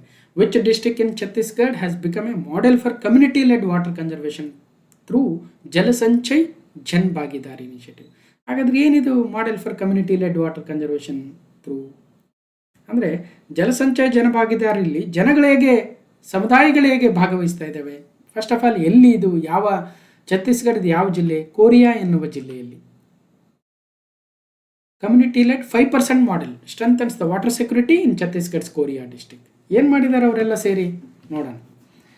ಛತ್ತೀಸ್ಗಢದ ಕೊರಿಯಾ ಎಂಬ ಜಿಲ್ಲೆಯಲ್ಲಿ ಜಲಸಂಚಯ್ ಜನಭಾಗಿದಾರಿ ಉಪಕ್ರಮದ ಮೂಲಕ ಸಮುದಾಯ ನೇತೃತ್ವದ ಜಲ ಸಂರಕ್ಷಣೆಗೆ ಮಾದರಿಯಾಗಿದೆ. ಯಾವ ರೀತಿಯಾಗಿ? ಈ ಉಪಕ್ರಮವು ರೈತರು ಸ್ವಯಂ ಪ್ರೇರಿತವಾಗಿ ತಮ್ಮ ಕೃಷಿಯ ಭಾಗದ 5% ಅಂತರ್ಜಲ ಮರುಪೂರಣಕ್ಕೆ ಮೀಸಲಿರಿಸ್ತಾರಂತೆ. ಈಗ 1 ಎಕರೆ ಇದೆ ಅಂದರೆ ಆ 1 ಎಕರೆಯಲ್ಲಿ 5% ಅಂದರೆ ಈಗ 1 ಎಕರೆ 5% ಅಂದರೆ 5/100 ಇಂಟು 40 ಅಂದರೆ 0 ಆಯಿತು. 2 ಎಳ್ಳೆ 2 5 5 1 5 ಎಷ್ಟು ಗುಂಟೆ ಆಗುತ್ತಪ್ಪ? 2 ಗುಂಟೆ ಅನ್ಕೊಳ್ಳೋಣ. ಓಕೆ, ಒಂದು 2ರಿಂದ 3 ಗುಂಟೆ ಜಾಗವನ್ನು, ಈಗ 1 ಎಕರೆ ಅಂದರೆ 40 ಗುಂಟೆ ಅಂತೀವಿ. ಸೊ 2ರಿಂದ 3 ಗುಂಟೆ ಜಾಗವನ್ನು ಅಂತರ್ಜಲ ಮರುಪೂರ್ಣಕ್ಕೆ ಜನರ ತಾವೇ ಬಂದು ಮೀಸಲಿರಿಸಿ ಅಲ್ಲಿ ಏನು ನಾವೇನಂತೀವಿ ಗ್ರೌಂಡ್ ವಾಟರ್ ರೀಚಾರ್ಜ್ ಮಾಡೋದಕ್ಕೆ ಎಲ್ಲ ಫೆಸಿಲಿಟಿಯನ್ನು ಮಾಡ್ಕೊಳ್ತಾರೆ ಅಲ್ವಾ, ಒಂದಷ್ಟು ಜಾಗ. ಅವಾಗ ಏನಾಗುತ್ತೆ, ಜನರೇ ಸ್ವಯಂ ತಾವೇ ಬರ್ತಾ ಇದ್ದಾರೆ. ಆ ಮೂಲಕ ಜಲಸಂಚಯ ಜನಭಾಗಿದಾರಿ ಸಕ್ಸಸ್ ಆಗ್ತಾ ಇದೆ. ತಾರಸಿ ಹೊಂಡಗಳು, ಪುನರ್ಭರ್ತಿ ಕೊಳಗಳನ್ನು ನಿರ್ಮಿಸ್ತಾ ಇದ್ದಾರಂತೆ. ಈ ಮೂಲಕ ಮಳೆ ಬಂದಾಗ ನೀರಲ್ಲೇ ಇಂಗುತ್ತೆ ಅನ್ನೋದು ಒಂದು ಗೊತ್ತಾಯಿತು. ಆ ಮೂಲಕ ತೇವಾಂಶ ಕೂಡ ಹೆಚ್ಚಾಗುತ್ತೆ, ಅಂತರ್ಜಲ ಮಟ್ಟ ಹೆಚ್ಚಾಗುತ್ತೆ. ಸೊ ಒಳ್ಳೆ ಮಾಡೆಲ್ ಇದೆ ಇದು. ಸೊ ಜನರು ಕೂಡ ಒಳ್ಳೆ ಸಪೋರ್ಟನ್ನು ಕೊಡ್ತಾ ಇದ್ದಾರೆ ಛತ್ತೀಸ್ಗಢದ್ದು. ಸೊ ಅಗೇನ್ ಛತ್ತೀಸ್ಗಢದ ಭಾರತ ದರ್ಶನ. ಸೊ ನಾನು ಹೇಳಿದೆ ಆಲ್ರೆಡಿ, ಇದು ಲೆಂತೆ ಆಗ್ತಾಯಿದೆ ವಿಡಿಯೋ. ಸೊ ನೀವೇ ನೋಟ್ ಮಾಡ್ಕೊಂಬಿಟ್ರಿ. ಸೊ ಪಾಸ್ ಮಾಡಿ ನೋಟ್ ಮಾಡ್ಕೊಂಡ್ರೆ, ಇಲ್ಲ PDF ಕೊಡ್ತೀನಿ, ಆವಾಗ ಕಂಪ್ಲೀಟಾಗಿ ನೋಡಿ. ಕ್ವಶನ್ ನಂಬರ್ 10, ಇತ್ತೀಚೆಗೆ ಸುದ್ದಿಯಲ್ಲಿ ಕಾಣಿಸಿಕೊಂಡ GI ಟ್ಯಾಗ್ ಪಡೆದ ಕಾರ್ಬಿ ಆಂಗ್ಲಾಂಗ್ ಶುಂಠಿ ಯಾವ ರಾಜ್ಯಕ್ಕೆ ಸಂಬಂಧಿಸಿದೆ? ಕಾರ್ಬಿ ಆಂಗ್ಲಾಂಗ್ ಶುಂಠಿ, GI tagged Karbi Anglong ginger that was recently seen in the news is associated with which state? ಈ ಕಾರ್ಬಿ ಆಂಗ್ಲಾಂಗ್ ಶುಂಠಿ ಇತ್ತೀಚೆಗೆ GI ಟ್ಯಾಗ್ ಪಡೆದಿದೆ, ಅದು ಯಾವ ರಾಜ್ಯಕ್ಕೆ ಸಂಬಂಧಿಸಿದೆ ಅಂತಕ್ಕಂಥದ್ದು ಪ್ರಶ್ನೆ. ನಾಗಾಲ್ಯಾಂಡ್, ಮಿಜೋರಾಂ, ಮಣಿಪುರ, ಅಸ್ಸಾಂ. ಅಸ್ಸಾಂನ ಕಾರ್ಬಿ ಆಂಗ್ಲಾಂಗ್ ಶುಂಠಿ. ಓಕೆ, ಯಾಕೆ ಸುದ್ದಿಯಲ್ಲಿದೆ? ಅಸ್ಸಾಂ ತನ್ನ ಮೊದಲ ಪ್ರಾಯೋಗಿಕ ರಫ್ತು ಲಂಡನ್ಗೆ 1.2 ಮೆಟ್ರಿಕ್ ಟನ್ ಭೌಗೋಳಿಕ ಸೂಚಕ ಟ್ಯಾಗ್ ಪಡೆದ ಕಾರ್ಬಿ ಆಂಗ್ಲಾಂಗ್ ಶುಂಠಿಯನ್ನು ಇತ್ತೀಚೆಗೆ ರವಾನಿಸಿತು. ಆ ಮೂಲಕ ಒಂದು ಕೃಷಿಯಲ್ಲಿ ಮೈಲುಗಲ್ಲಾಯಿತು. ಕಾರ್ಬಿ ಆಂಗ್ಲಾಂಗ್ ಜಿಲ್ಲೆಯು ಈ ಪ್ರೀಮಿಯಂ ಶುಂಠಿಯ ವಿಧವನ್ನು ಉತ್ಪಾದಿಸ್ತಾ ಇದೆ. ಇದು ಒಳ್ಳೆಯ ಸುವಾಸನೆ, ಹೆಚ್ಚಿನ ಖಾರ ಮತ್ತು ಔಷಧೀಯ ಮೌಲ್ಯಕ್ಕೆ ಹೆಸರುವಾಸಿಯಾಗಿದೆ. ಕಾರ್ಬಿ ಆಂಗ್ಲಾಂಗ್ ಜಿಂಜರ್. ಓಕೆ, ಇದನ್ನು ಅಲ್ಲಿ ಶಿಫ್ಟಿಂಗ್ ಕಲ್ಟಿವೇಶನ್ ಮುಖಾಂತರ ಕೂಡ ಬೆಳೀತಾ ಇದ್ದಾರಂತೆ. ಹಾಗಾಗಿ ಸುದ್ದಿಯಲ್ಲಿದೆ, GI ಟ್ಯಾಗ್ ಸಿಕ್ಕಿದೆ ಕಾರ್ಬಿ ಆಂಗ್ಲಾಂಗ್ ಜಿಂಜರ್ ಸುದ್ದಿಯಲ್ಲಿರ್ತಕ್ಕಂಥದ್ದು. ಓಕೆ, ಮತ್ತು ಅಸ್ಸಾಂ ಸುದ್ದಿಗೆ ಬಂತು ಅಂದರೆ ಅಸ್ಸಾಂನ ಭಾರತ ದರ್ಶನ ಬೇಕಲ್ವ? ಸೊ ಸೊ ಕಂಪ್ಲೀಟ್ ಮಾಹಿತಿ ಇದೆ. ಸೊ ಇಷ್ಟು ಮಾತ್ರ ನಾನು ಹೇಳಬಲ್ಲೆ ಅಂತ ಹೇಳ್ತಾ, ಸೊ ಕ್ಲಾಸ್ ನಂಬರ್ 1086 ಮತ್ತು March 2026 part 3 important current affairs ಆಗಿತ್ತು. ಹೇಗೆ ಅನಿಸ್ತು ಅಂತ ಕಮೆಂಟ್ ಮೂಲಕ ತಿಳಿಸಿ, ಮತ್ತು ಈ ಒಂದು ವಿಡಿಯೋನ ಕಂಪ್ಲೀಟಾಗಿ ನೋಡಿರ್ತಕ್ಕಂಥ ಎಲ್ರಿಗೂ ಧನ್ಯವಾದಗಳು. ಮತ್ತು ಮುಂದಿನ ವಿಡಿಯೋದಲ್ಲಿ ಸಿಗ್ತೀನಿ ಅಂತ ಹೇಳ್ತಾ ಥ್ಯಾಂಕ್ ಯು.